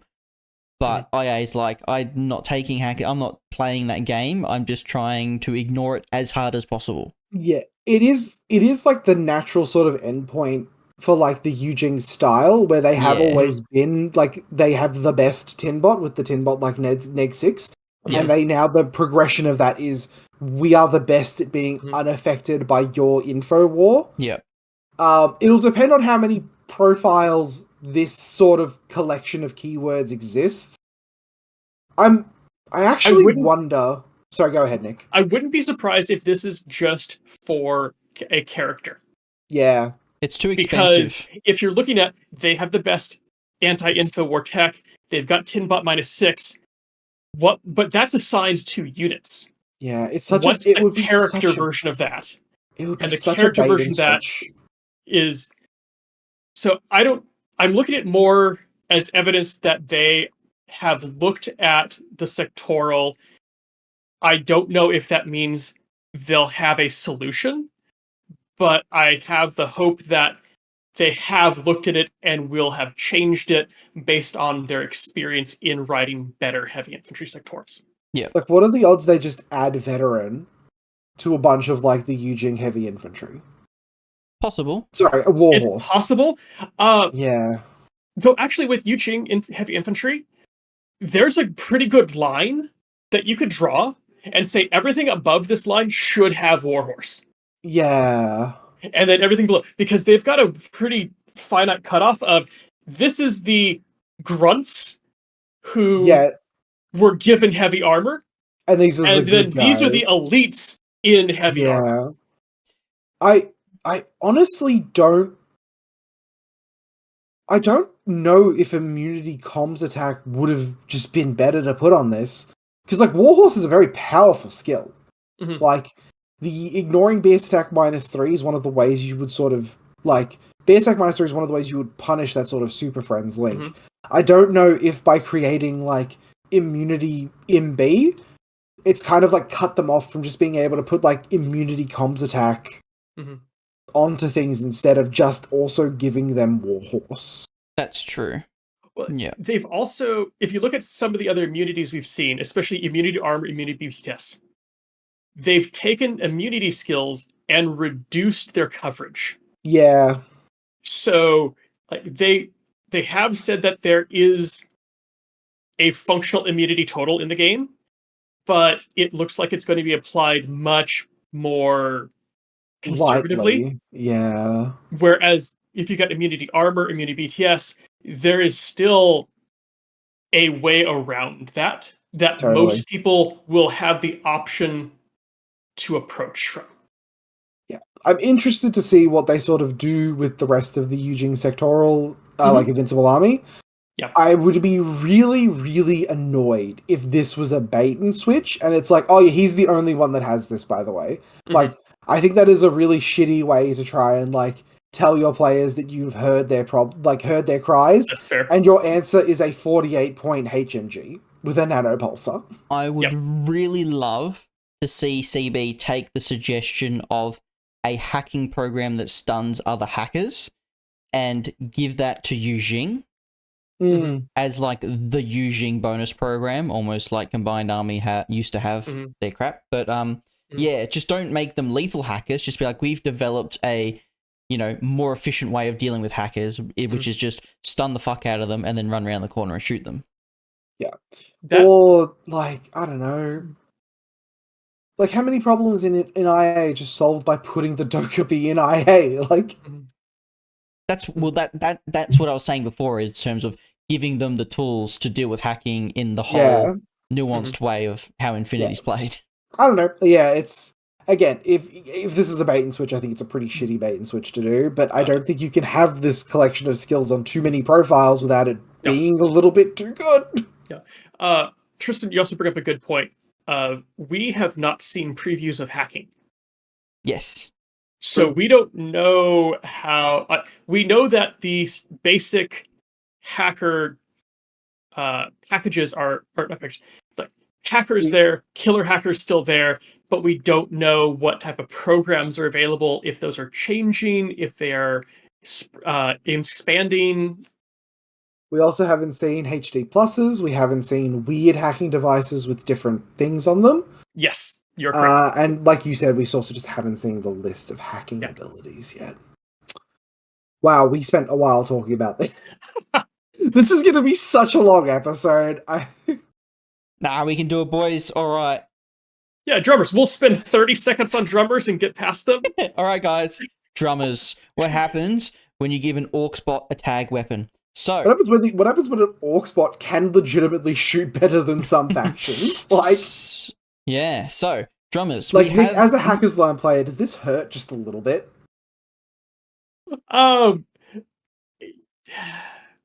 It does shoot better than 95% of Huck. Yeah, I think once you throw in marksmanship, the rest of its skills, and the fact that you can marksmanship it, it's pretty fucked.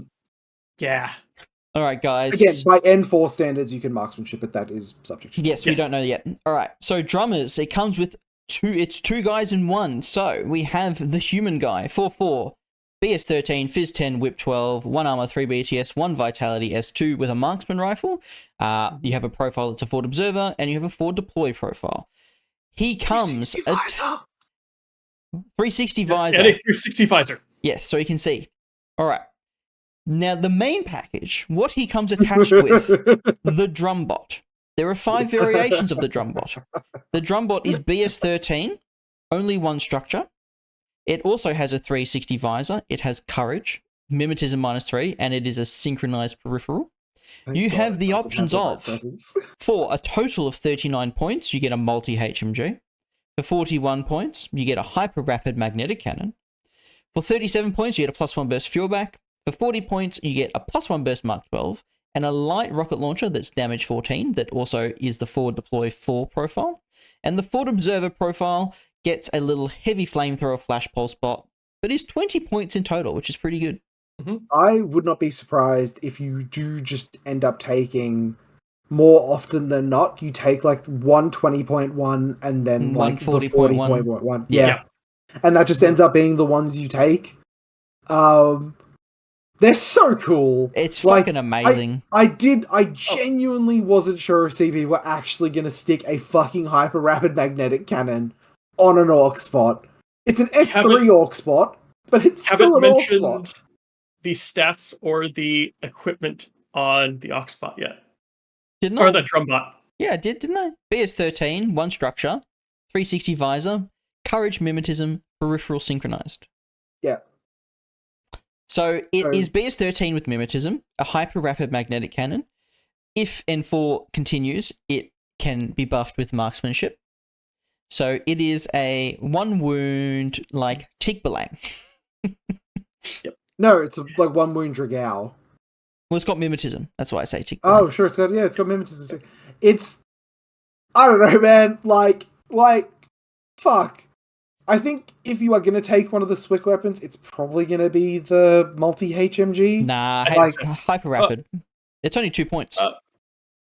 2 points matters. Half Swick. Swick as well it's matters. The extra half Swick that matters. It's a whole burst, though. Yeah, but the Swick matters. Well, also, your Mim 3 and potentially marksmanship. The burst matters less. Maybe. I don't know. I feel like if you have the 2 points, you definitely take the HRMC. I understand Swick's a thing. but I don't know. It seems they're in vanilla and Kestrel. Kestrel, Then yeah, Kestrel are able to get extra Swick with the Tomb Raider chick. But I don't know how many guns in Kestrel. Well, yeah, like Kestrel are going to be Swick hungry. It seems like with this kind of thing. yeah, for sure. Well, look, I think the most common one that is going to be taken is the 20-point one. I don't think that's going to be particularly close. The fact that it is a Orc spot, but it has both a Flash Pulse and a Heavy Flamer is just... We love that. Like... A Whip 11 Flash Pulse. Oh, yeah, Whip 11 Flash. What do you mean? It's Mim 3. Yeah, sure. I think Like you're not going to be doing like the YOLO 25 to 32 inches with it, but like in its range bands, it's fine. It's a 360 visor Flash Pulse in your DZ with an accompanying marksman rifle that can probably go suppressive and has 360 visor and just protects your DC. The other thing as well that like this brings up is that previously with Auxilia, just the Auxilia was a forward observer. Both the drumbot and the drummer are a forward observer, which means you can walk up to a button and both of them can try to push it with one order. Yes. Yeah. Again, based on how N4 currently works. One at Whip 12 and one at Whip 11, but that's basically like a reroll. Whip 12 plus Whip 11 is basically Whip 14, guys. So Rob actually, I think Rob said he like crunched the numbers on it. It's as good as being like Whip 15. There you go. Rolling one dice. Nice. We have Aleph Whip in Pano. Yep. We did it. We did it. We killed the leaf. So the two things that I see on the drumbot that stand out to me as important, it is size 3, which is actually quite nice. It is very hideable. It can maneuver well. It's not like the S4s where it can get stuck on corners trying to go around. Yeah. But the other thing is it does not have remote presence. Yep. Thank God it doesn't. Which means it is at armor 1, no remote presence. If it gets hit in active, if it gets hit in its reactive turn, there is a good chance that you can put it complete to dead. Yeah. Yeah, it's that, and that's a good thing. Like, these should not have had remote presence. Anyone who's saying, like, oh no, give it a remote presence, that's a terrible idea. Yeah, no. Something to also add here is the AVA that you see on the screen for these, AVA 2, that's the AVA vanilla. In vanilla. Yeah. In Kestrel, they are AVA 4. Fuck me. Jesus Christ. Like, could you, even just having, like, 2 of the forward observer one, that's obnoxious. Kestrel are immune to fucking parachutist DZ. Yeah. That was what I brought up earlier with the 360 visors, because I think they will be a more relevant item on the game table, is because of the increase in the number of deployment zone parachutists we've seen so far. Yeah. Also just like the cost effectiveness of it, right? Like, if you compare the drummer forward observer to the Auxilia forward observer, it's like a 6-point difference. And you get a way better gun on the operator. You get a 360 visor on both of them. They're BS13. BS13, you get a arguably better body as well on the Orc spot. Like, S3 is just way better than being S1. It's not particularly close in my opinion. Yep. Especially when it has 360 visor as well. Yeah, especially with a 360 visor as well. Like, and the 360 visor doesn't seem to really cost that much. No. Maybe a couple points on the drummer itself. Yeah, the drum bot, it doesn't seem to cost much. Yep. If I was a betting man, I would say that the forward observer will probably be the most taken profile. If you want a gunfight with it, you probably are taking the Mark 12 +1 burst light rocket launcher profile, or the multi HMG, specifically because of the Swick is the big thing. A 1 Swick multi HMG that's BS13 mimetism is fucked. Yeah, it's good. It's really good. Yeah. I think initially we might see more HRMCs. Oh, for sure. 100%. In like the first month or so, just because it's the shiniest. Yeah. Look, but I think you're right. It'll probably then fall back to the multi HMG. I'm a betting man. If Trent and Lockie have not already like cooked up an imaginary kestrel list that is playing max AVA HRMC like HRMC drum bots. I will be severely disappointed in them. All right, Jordan, you've kind of convinced me now that I think the multi HMG does get the explosive in ARO. The And explosive in ARO. I think you will just ARO with these because they're free, basically. Free. And if they're 1 swick each, and let's say you take 2, you still have 4 swick left for your dedicated guns if you want to use these as ARO pieces. There's still BS13 mimetism with explosive. 100%. Getting the shot through on these is actually going to be kind of difficult. Like, you need some, like, purpose-built gun to actually, like, fight these reasonably. Or just force it to dodge. Force it to dodge, yeah, is a big one. Yeah, presumably, though, you're going to try and, like, engineer it to where that isn't as good. Another thing as well, like, one order, like, suppressive fire both the operator and the drone bot? Yeah. Like... unless they make it you can't suppressive when you have a peripheral. I don't think that's a thing. I don't think that's... I don't think so. No, so yeah, one order, suppressive fire, just efficient. Like, you know, having the marksman rifle covering your drone bot as well, like... Also, make warbands harder to get to it. Yeah, because it's a synchronized peripheral as well. You shouldn't do this. You can just walk them both out. Yep. And force your opponent to ARO one of them. Yeah, like, you can, like, walk out, look at your opponent's tag. Yep. And go, do you want to give me, like, 5 free shots on your tag? Or do you want to kill the operator? Or do you want to, like, split burst? I haven't used it enough, so I'm not sure. For spending a command token to put a model into suppressive fire before the game starts. If you did that to a model that had a peripheral that could also, would it put the peripheral in as well? I think so. I believe so, Okay. yes. Yep. Again, we are bad at rules, so we could be wrong. We are very bad at rules. The suppressive fire we're thing pretty isn't... sure that's changing in N5 anyways. So. The suppressive fire thing isn't the make or break part of this profile. No, it's not. I think your example before, Jordan, was really good because you peek a tag with both of them and you go, I kill the operator, and then that thing's guaranteed to just be bricked and take 5 shots. Or I shoot the drum bot and the operator's still alive and you really haven't lost anything. And that's if I win the face-to-face. And the operator still has AP on that marksman rifle. Does it? What? Oh wait, no, marksman rifle. It's not a multi-marksman rifle. No, it's just a long-range combi rifle. That's... Wait, how many marksman rifles are there in the game right now? Is that a common weapon? Flat marksman rifle? Not many. Yeah, they're like, mostly which shock or AP. Yep. Yeah, which, like, peasant faction is using a regular marksman rifle? Ariadna. Peasant faction makes sense. Yep. All right. Yeah, okay, cool. Can't wait to see these sell out from Combat Company in 30 minutes. All right, Tristan. No, this is Nick. This is Nick, baby. Okay, so a surprise profile on a model that desperately needed a complete rewrite, and definitely got the complete rewrite. We have Dukash, who is no longer a bad version of Sheshkin. So, basically have to just go from the top.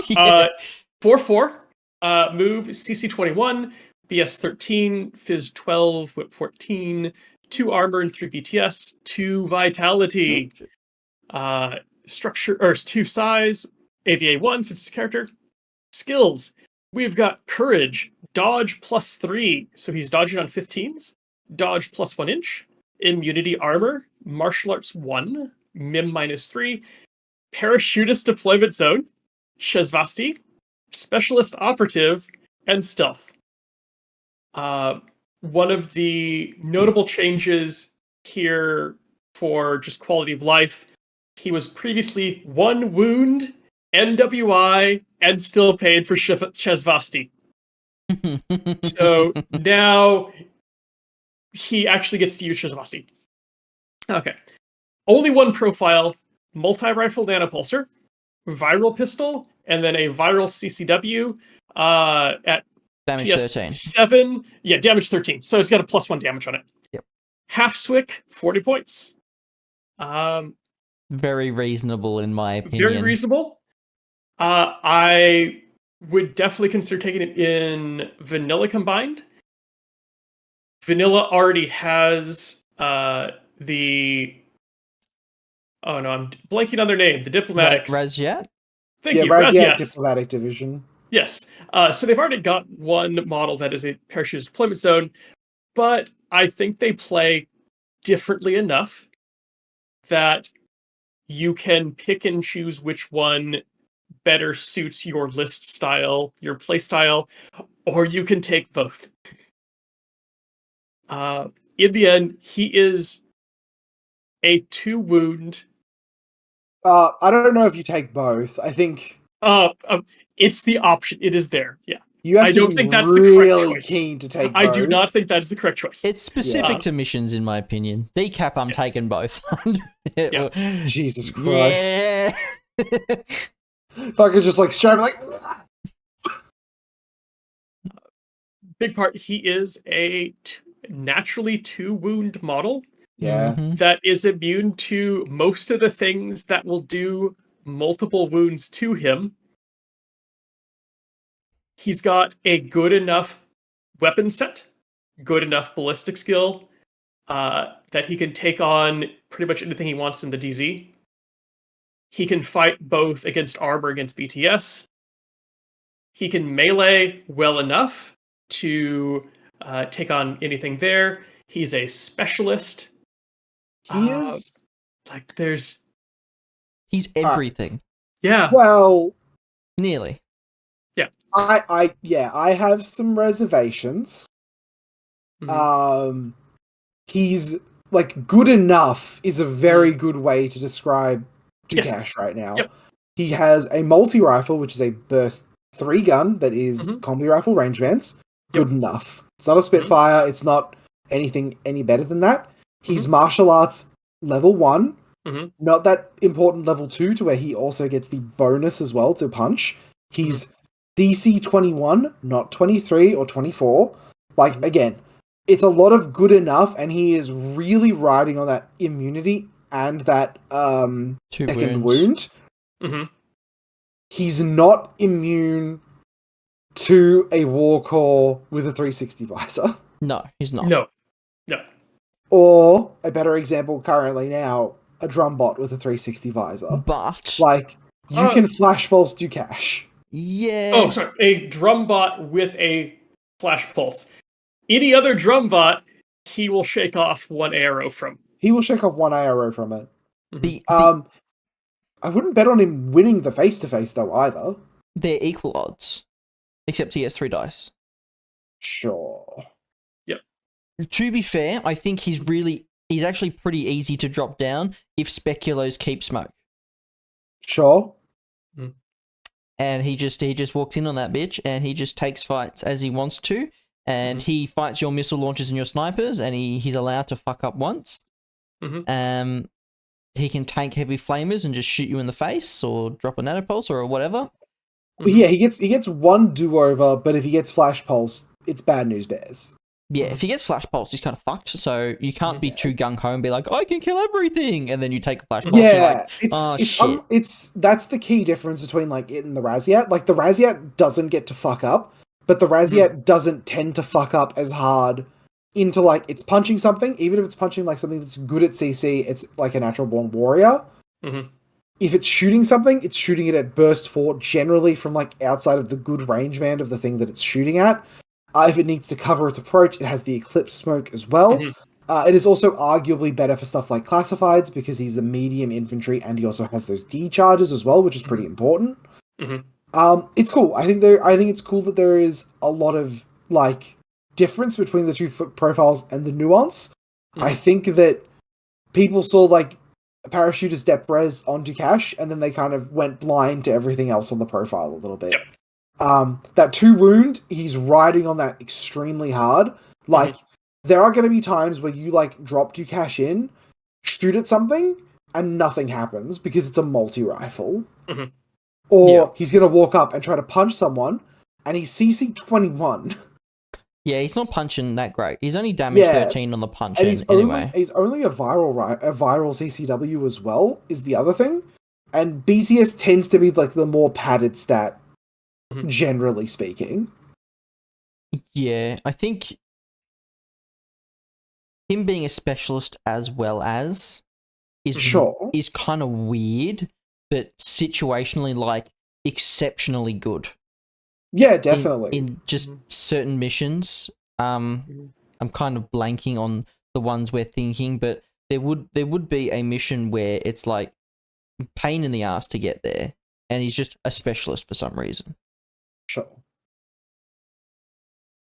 Again, it's relevant. It is a relevant line of text on the profile, and he's whip 14. That's a good number for your generic specialist operative to be. Yep. I have a lot more reservations about Dukash than I think pretty much everyone else does. I think he's really good. I think that he's definitely going to see play, especially in Shazvasti. He's a nice glow up for Shazvasti. Like they definitely deserve like a good profile like Dukash to sort of show up and start trying to pull some weight in that faction that is currently breaking the back of Shezkin to be relevant. Yes. Yeah. But yeah, I think that like there is going to be a lot of really, really gung-ho people dropping to cash in, and he's going to get Flash Pulse bot. Yep. He's going to get Flash Pulse, and they're going to go, oh, what do I do now? Yeah. So That's my big reservation. It's like, yeah, the immunity armor is really good for like fighting those ARO pieces, but like the Flash Pulse bot fucks him up real bad. Like, well, I like that he has power notes, but he's still got weaknesses. 100%. And like I said, that breaking immunity total up into armor and BTS is great. Because now like you definitely know what your models want to pick on. Yeah. But you can't just ignore 100% your opponent's army. You know what this gives me a lot of hope for though? Kodali. Yes. Yeah. She also needs pretty close to a complete rewrite as well. 100%. I don't think it's going to be in the same vein as this, but if it is, I don't know, man. Like Dukash was awful before. Well, Dukash didn't really even have an identity. Like Yeah. Kodali has an identity, and she just doesn't. She's just bad at it. Yeah, she's just bad at it. I think with Kodali, it would be an easier rewrite because there's already that idea of what they want to achieve with her. Yeah. I don't think she's going to be getting parachutist DZ or anything like that. Oh, no. I will make the claim now that Kodali's glow up is going to be bigger than the one that Dukash is getting. Okay. Do you want to take the bet? How much more of a glow up can you get from this? Do you mean Kodali's going to be like she's going to be better than Dukash, yes. Or do you mean she's going to improve more than Dukash improved? Because Dukash is like improved a lot. I think she's just going to be better. Better? I don't know. She might be better. I don't know, because like Kodali was in a point where like she was known but kind of a joke. Yeah. And Dukash, you probably couldn't get most people to recognize the character's name. No. I bet a bunch of people like didn't know the difference between like Dukash and Victor Mesa. It's Dukash and another one. Not Victor. I like Victor. There's another one. What's the guy with the Spitfire and the nano screen? It's not Dukash. There's another one. What the fuck's his name? Is there? Yeah. Korax Hashed. No, it's Dukash and Victor. No, it's Dukash and Victor Mesa because they have like super villain sounding names. Korax Hashed is the mini Sheshkin and nano screen and Spitfire. Yeah. Dukash. Where the fuck's Dukash? Was previously a bad version of that. He is a +2 damage multi-rifle with bioimmune and mimetism. Bioimmunity. Yeah. So they almost split Sheshkin in half and made Korax and made Dukash. Yeah, this gives me a lot of hope for Kodali. Even based on his lore, this fits Dukash far more than his previous profile. Does it? Yeah. Does anyone know Dukash lore? Yes. I read it. You read it after you saw this profile? No, before. course you do. Before. Yeah. Like, I read it beforehand, and No, yeah, I like, would oh, bet this is like money. a really interesting character that has no profile. Yeah. So good he's enough basically is... a like he's a special agent that gets sent in and then dies and then is reborn. Oh, because he's a But seed. Yeah. yeah, maybe. but he's in this situation where like he's questioning like what missions has he been sent on to die that he's not been informed about. So they've given him a list of these are the missions you previously went on and how they went. But he's all but certain that he absolutely knows they're sending him on missions that are being removed from the record. So he's not sure what he has done in his past and is starting to question the people who are sending him on these suicide missions. Right. Sure. Okay. So the point is, you drop him in, he kills a flash pulse bot, and then he dies to a crit from a fucking Something. Fusilier. Yeah. Yeah. So almost along the lines of like Fides, where Algebel. Yeah. they're backed up but don't have a cube when they go in. Yeah. So they can die and then be reborn. Oh, Tristan, you just then he is gonna have. There are gonna be so many. Yeah, and then Dukash ate shit. Like that is gonna be like the thing of N5. It's gonna be like N4 was like, oh, and then the Raziat ate shit, or like, oh, and then the Speculo ate shit. N5 is gonna be, yeah, like I dropped Dukash in, I had this perfect plan, and then he fucking ate shit on the first order. Yeah. I think he will be quite like the HRMC drummer. He'll be quite popular for the first month or two, and then like people will get a better hold on defending DZs, on not null deploying, and he'll then go back to that like Raziat sometimes. Yeah. And you almost want to have that. He'll be better as the threat that he might be there. Yeah. And making your opponent make mistakes on the possibility he's going to come in. Yeah, I can totally see that. Again, the way you sort of described it of good enough is very much where I have settled on this after like talking about it. Is like, yeah, good enough is like the perfect way to describe Dukash. Yeah, because we all kind of look through things through an N4 lens, but looking at the profiles we've seen, like unavoidably. BS13 mimetism is like the average. Yeah. Currently. From shit we've seen anyway. Like, if you have a Janissary link and you bring in Dukash, he's like, oh, I'm really not shooting that well against this Janissary link. No. All right. Oh man. All right, Tristan, you have feelings. Those feelings are valid. Also wrong, but valid. Well, you were not getting a medkit +1 burst. Well, even a regular medkit would have been fine. All right, guys, we're looking the Maghariba Guard. A big disappointment, or to include, or both. Who fuck knows? All right. Yeah, so I think the answer is cool. Hacker's Lum has affordable BS14 now. Yep.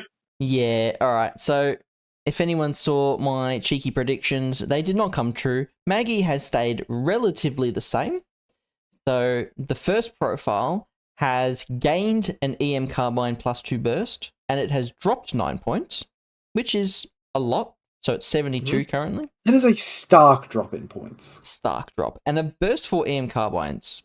Interesting tech. Yes. The second profile that has that multi-HMG and the HRL and the grenade launcher has dropped 17 points and is only 1.5 SWIC when it used to be... Oh, it was 1.5. It was 1.5? Okay. So it's still 1.5 SWIC. Yeah. Basically, I think CB looked at it and went, yes, that is 3 SWIC weapons on this model, but she could only fire 1 per order. Therefore, she probably shouldn't be paying full cost for every single one of them. Yeah. 100%. I still think that's the most boring of the profiles. The third profile, which is probably the most common, is the multi-HMG, heavy flamethrower +1 burst, and mine dispenser shock, which has dropped 14 points to 71, which puts it in line with the Seraph. If you compare it to the Seraph, it's kind of fucking shit. But it's You're also comparing it cross-faction. it's yeah, I am. I'm sorry. It does have the huck tax. It doesn't seem to be losing many. Well, okay, it has gone down a shitload in points. Yes. Yep. Is that because of like S8 and religious and all that kind of stuff? I don't know. I think they're just bringing it in line with other tags, and I think it was overcosted to begin with. Yes. Where the Seraph felt like they were adding skills to make it worth the cost. Like the Maghariba has gained basically nothing other than like the EM carbine. Yep. It has just finally costed appropriately. It has just dropped points. So 71 points for your lovely profile that you used to take is, well, that's what you do. It is basically the basic bitch tag. That is what it is. Well, also now the points are 71, 71, 72. Yeah. Which means you don't have to go, I can only afford this tag. Yep. Now you can look and go, which of these fits best into my list? Yep. So I'm curious with the pilot changes. She is like worse now, right? Like for supplies, because she can no longer do the Maggie thing of like walking up and grabbing multiple boxes and getting back in the tag. Okay, so it's no longer a paramedic. It's just a special ops. And it's down to whip 12. Yeah. So yes, absolutely worse at doing objectives. How relevant was that ability in supplies with the Maggie? I don't think it was really ever done. Okay, sure. Right? It was one of those things you can talk about being an interesting trick, but it just wasn't. I don't think it was ever one. Supplies is pressing 3 buttons. It's not like you're pressing 5 or 6 buttons, and realistically, you only need to press 2 of those buttons. Yeah, so sure. The specialist bonus wasn't super important. I am kind of sad that the pilot is gone. Yes. I wonder how Dash Out Company feels about this, because like, fucking 17 points. It's amazing for Deshat. Yeah, like Deshat could afford Maggie at her overbloated cost before, but barely. There's stuff you want to put into Shat. True. Now Deshat should be able to take Maggie and still play around with the rest. Not be, how can I just barely fit another 14 models in? Yeah. How does she fit? Where does she fit into Hack Islam and Rama now? Like, in your, like, mind's eye of N5, right? Is she good enough? I think she's cheap enough to be taken in Rama. I don't think you'll see her in most lists, but she is a viable option. Where before she was like a vanity pick. Well, before you had to exclude most of the stuff you would take Rama for to afford her. Yeah. Okay. Or you were looking at a limited insertion list. Yeah. Vanilla, I think she is the Hakkislam anti-tag tech. She can shoot a burst for EM carbine at a tag, even if it's kind of in bad range. Maybe it's still so 4 burst versus 1 burst, and you brick it, and then you melt it with your HMG. That's so fucking good. I love that. Well, one other thing that I noticed actually during last year's Burn City Brawl, we had a Maggie in one of the stream videos, and her 360 visor actually came up because she advanced into the middle of the table after the player had dropped all of the opponent's major anti-tag weapons. Yeah. So she advanced Maggie up into the middle of the table and went, thud, I've got a 360 visor. Have at. Yep. Go into suppressive fire as well. Yep. Yeah. Good luck. Yep. Have fun. If Hakkislam gets a good array of like disposable stuff, maybe deployable cover, maybe turrets, I think Maggie will definitely get some value there as well. Yep. 100%. Just because it's having SA baggage. Like it's not, you don't have to take a baggage bot and potentially waste a slot just to do that. Two other interesting things on her profile. The Mind Dispenser is a Mind Dispenser shock, which means that Mind Dispenser can have different types of mines in it, not just default to shock. It indicates fun words like AP. EM. EM, yes. Monofilament. Cyber. Cyber ones, yeah. The other weird thing I saw in her profile is she has a penalty to her close combat damage. She has the equivalent of CC attack -1 damage to herself. That's pretty funny. Because she's Fizz 17, But damage 16. but damage 16 in CC. She also, unlike a lot of tags, doesn't actually have like a special CC weapon. It's just a CC weapon. It's basically just like she's stomping a claw on them, based Yes. like it seems. Yeah. Yeah, like I think it's fine. I want to see like what the Shikush looks like before I really make a bunch of feelings. But I'm not a hack player. Like, but in most of her profiles, she could also deal with stuff that's within that 8 inches. Yeah, because in her first profile, she's got an EM carbine +2 burst, and assuming EM carbines follow the same regular carbine that we have from plasma. That's +3 to hit up until you hit her base. The middle profile that doesn't have anything special has a +1 burst heavy pistol. Yep. And then the other one has a +1 burst heavy flamethrower. So she can she can't deal with things once they actually hit her base. But until then, she will fight them every inch of the way until they hit her base. She will fight them on the beaches. Another thing that'll potentially make her a bit more viable is whatever the Huck pilot does. Yes. If it's Huck themed, just give it a fucking medkit, bitch. No. You're not. Why? You are not getting. Why you're not getting tag. Why can we medkit. have hacker tags but not paramedic tags? This is bullshit. Hackers are way more powerful Why than would it- paramedics. Like the fuck. If that's what your argument is, then the Shikush makes more sense. I'll take it. Because it can actually move. Because fucking- it can actually move around the battlefield. I'll fucking take it. Unlike the dumb fucking spider tank that can barely navigate half the tables we built because you- no one builds a table with the Maggie in mind. Are you agreeing with me that the Shikush should have a medkit? I think the Shikush should be better than it currently is, because Yes. right now it is the most boring tag in the game. It serves no purpose. Yeah, it's pretty shit. It's pretty shit.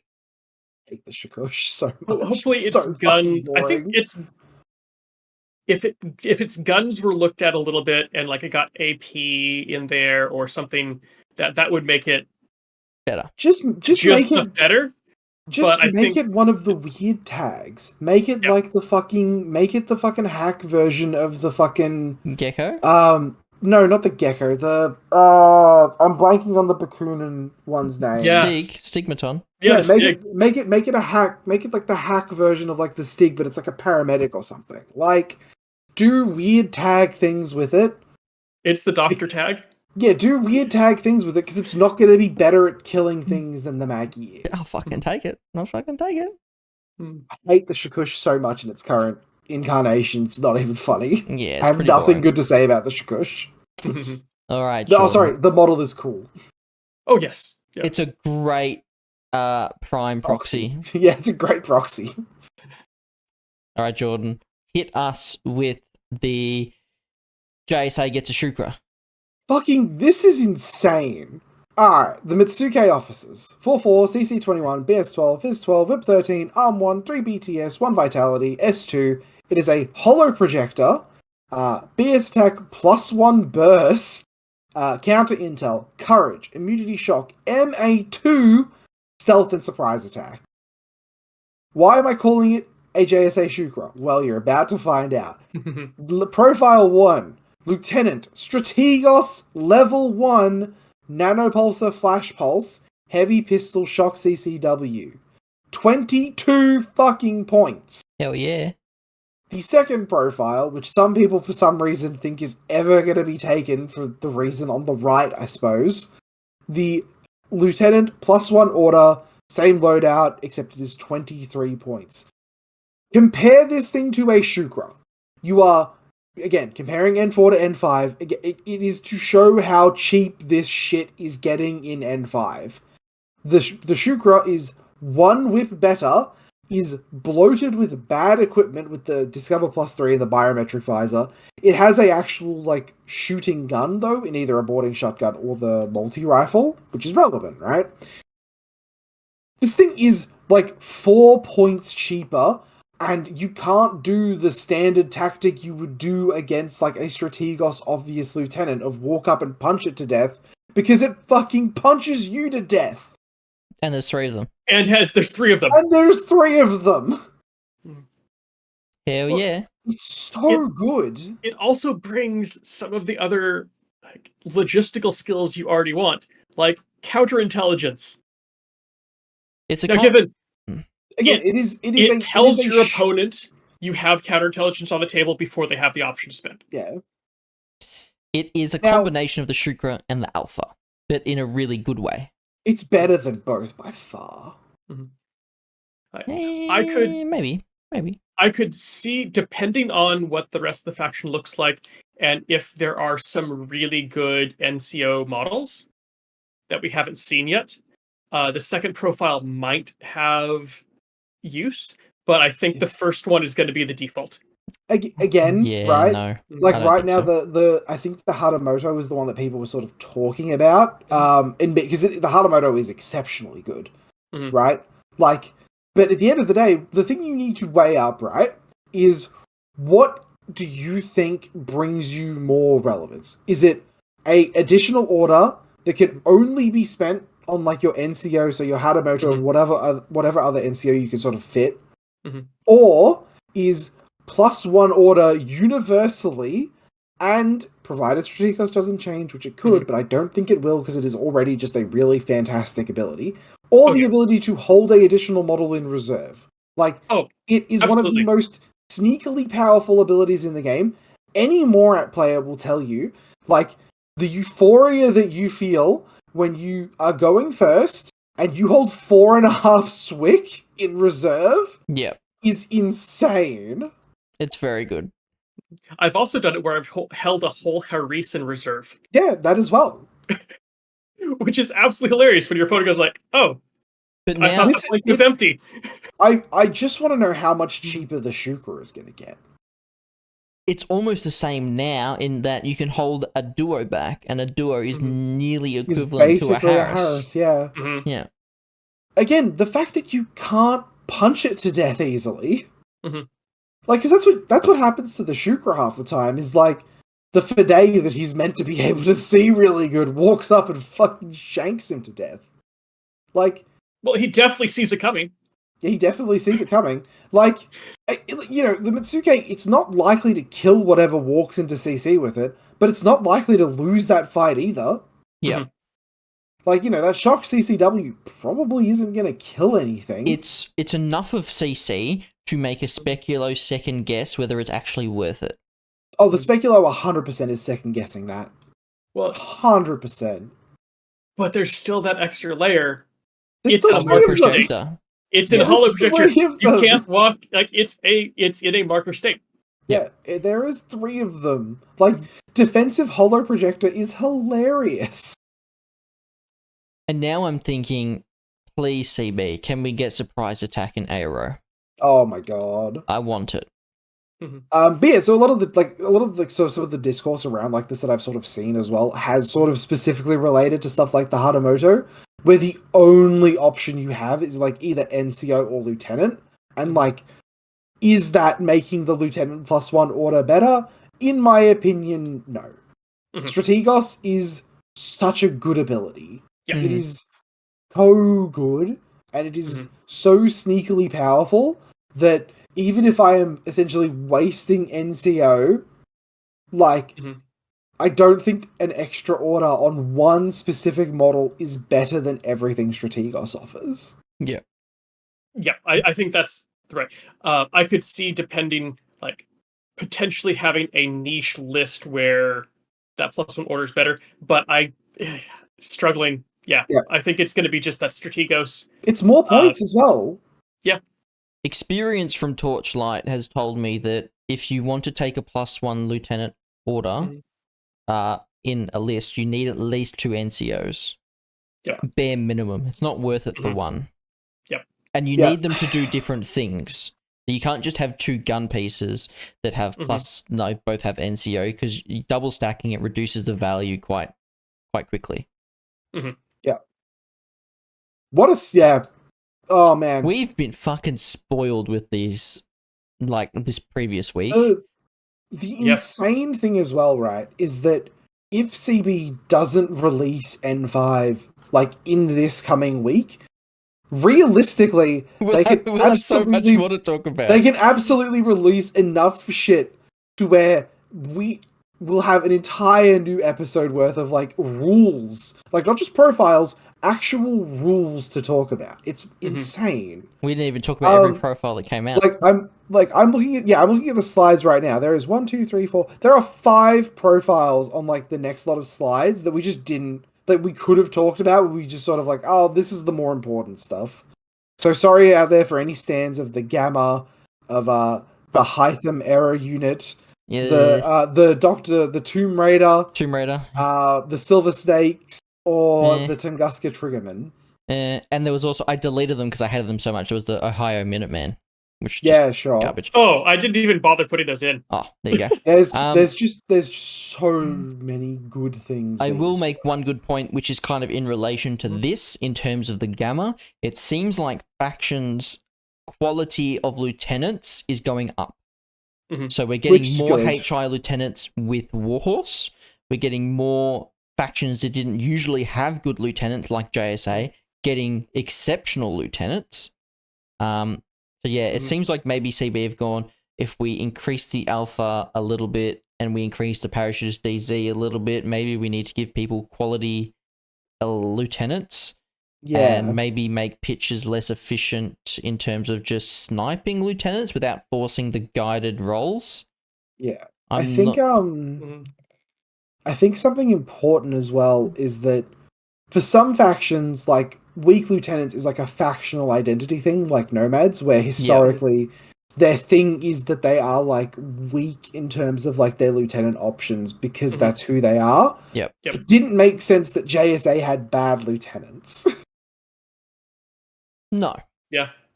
Because it takes a lot of organization to pull off a coup against, well, a rebellion against Eugene. To secede from one of the largest fucking factions in the game. Well, it also makes sense that JSA are trained by Eugene originally, and Eugene have good lieutenants. So JSA should be in that same vein. And this is kind of similar. This is like the JSA equivalent of a Dao Ying, almost. You're trading camo for holo projector. Pretty much. Yeah. And cheaper as well, right?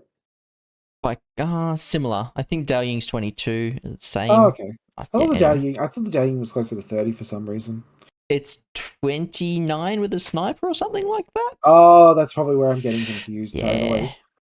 Yeah, what a like absolute like what a week. Banger load of profiles. Yeah. Like, I don't know. What were people's favorite things? Mine probably the Fireflies, honestly, actually. You know, I didn't think that would be the case, but I think they are. I love them. It's gonna sound like basic bitch, but the Sophotec excites me for having toolbox units that have expanded. Like just having pure toolbox units that you can just, you know, showcase ingenuity and ability through different means aside from I found a good line to shoot you. Yeah. What does it do? Lots of things. Yeah. Nick, what about you? Probably a toss-up. I probably want to say Maggie. Sure. Just because, like, she's playable. Yeah, that's so good. She can fit into lists. Like, even more than with the previous mention about, you can fit her into a list.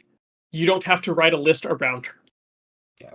CB have shown that they very much have a finger on the pulse of the game, and they realize what things are that people want.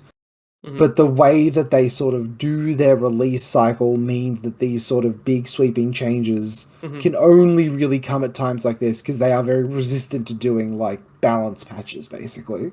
Yes. Yeah. Regular balance patches anyway. Regular balance patches. They want long-term data before they change anything significant.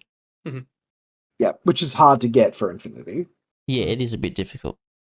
So guys, whenever you run a tournament, put your lists in. Yeah, put your lists in. Submit it all to... As much as I loathe the CB tournament OTS? software, as much as I loathe OTM, I hate it so much. Submit your results to it. and make sure your players submit lists. Submitting list is probably the easiest part of OTS. OTM, yeah. Yeah, Or OTM, because you just like if you're logged into the same profile, you can point to the lists you have saved. Yeah, you literally just point to it. It's so easy. Mm. Yeah, no. What a sick, oh man. Yeah, what a sick week. You know, they have really, like, as awful as it is that, like, it's delayed, as awful as it is that we should be playing with N5 right now, they have it's very clearly back-end issues, it seems like, because they've got all the rules and stuff here. If I had to make a guess, it would have to be, like, the app or the wiki is just causing some fucked back-end. Or maybe they wanted to delay it for purposes of we knew there was going to be some holidays, or we knew that we didn't necessarily have the time to fix everything when it released, or I'm not sure. Yeah, I don't know. Or there was a large natural disaster in Spain. That too as well. Yep. I'm really curious. I'm really like, I think the date that's being thrown around a lot right now is the 9th of December. And Day and a half. There was a screenshot as well from the big Discord where Coney was saying that they're basically ready to go in the next few days. He's like, I can't give a release date, but it'll be in a couple of days. And you're like, holy shit. You can't give a release date, but it's going to be in 4 days. I think that is making sure they have that buffer. Yeah. In case something else comes up. Yeah. The wild thing as well with like a faction like Kestrel is that we've got a fair chunk of what there is. We still don't know what Jackals do yet, and like those have the potential to be like faction defining. We don't know what half a Shinden Butai does. Yeah. Because JSA doesn't matter. No. No, they don't. Anyway, thank you everyone for joining us today on what has ended up being quite a long episode of Lost of Lieutenant, but hopefully a very enjoyable one for all of you. Thank you to our cocks who are currently in the call, who have sat through way too much of our own yammering. Yep. And until next time, I have been Jordan, joined by my host Nick. Good night. And Tristan. Good night, everyone. And we will see you next time.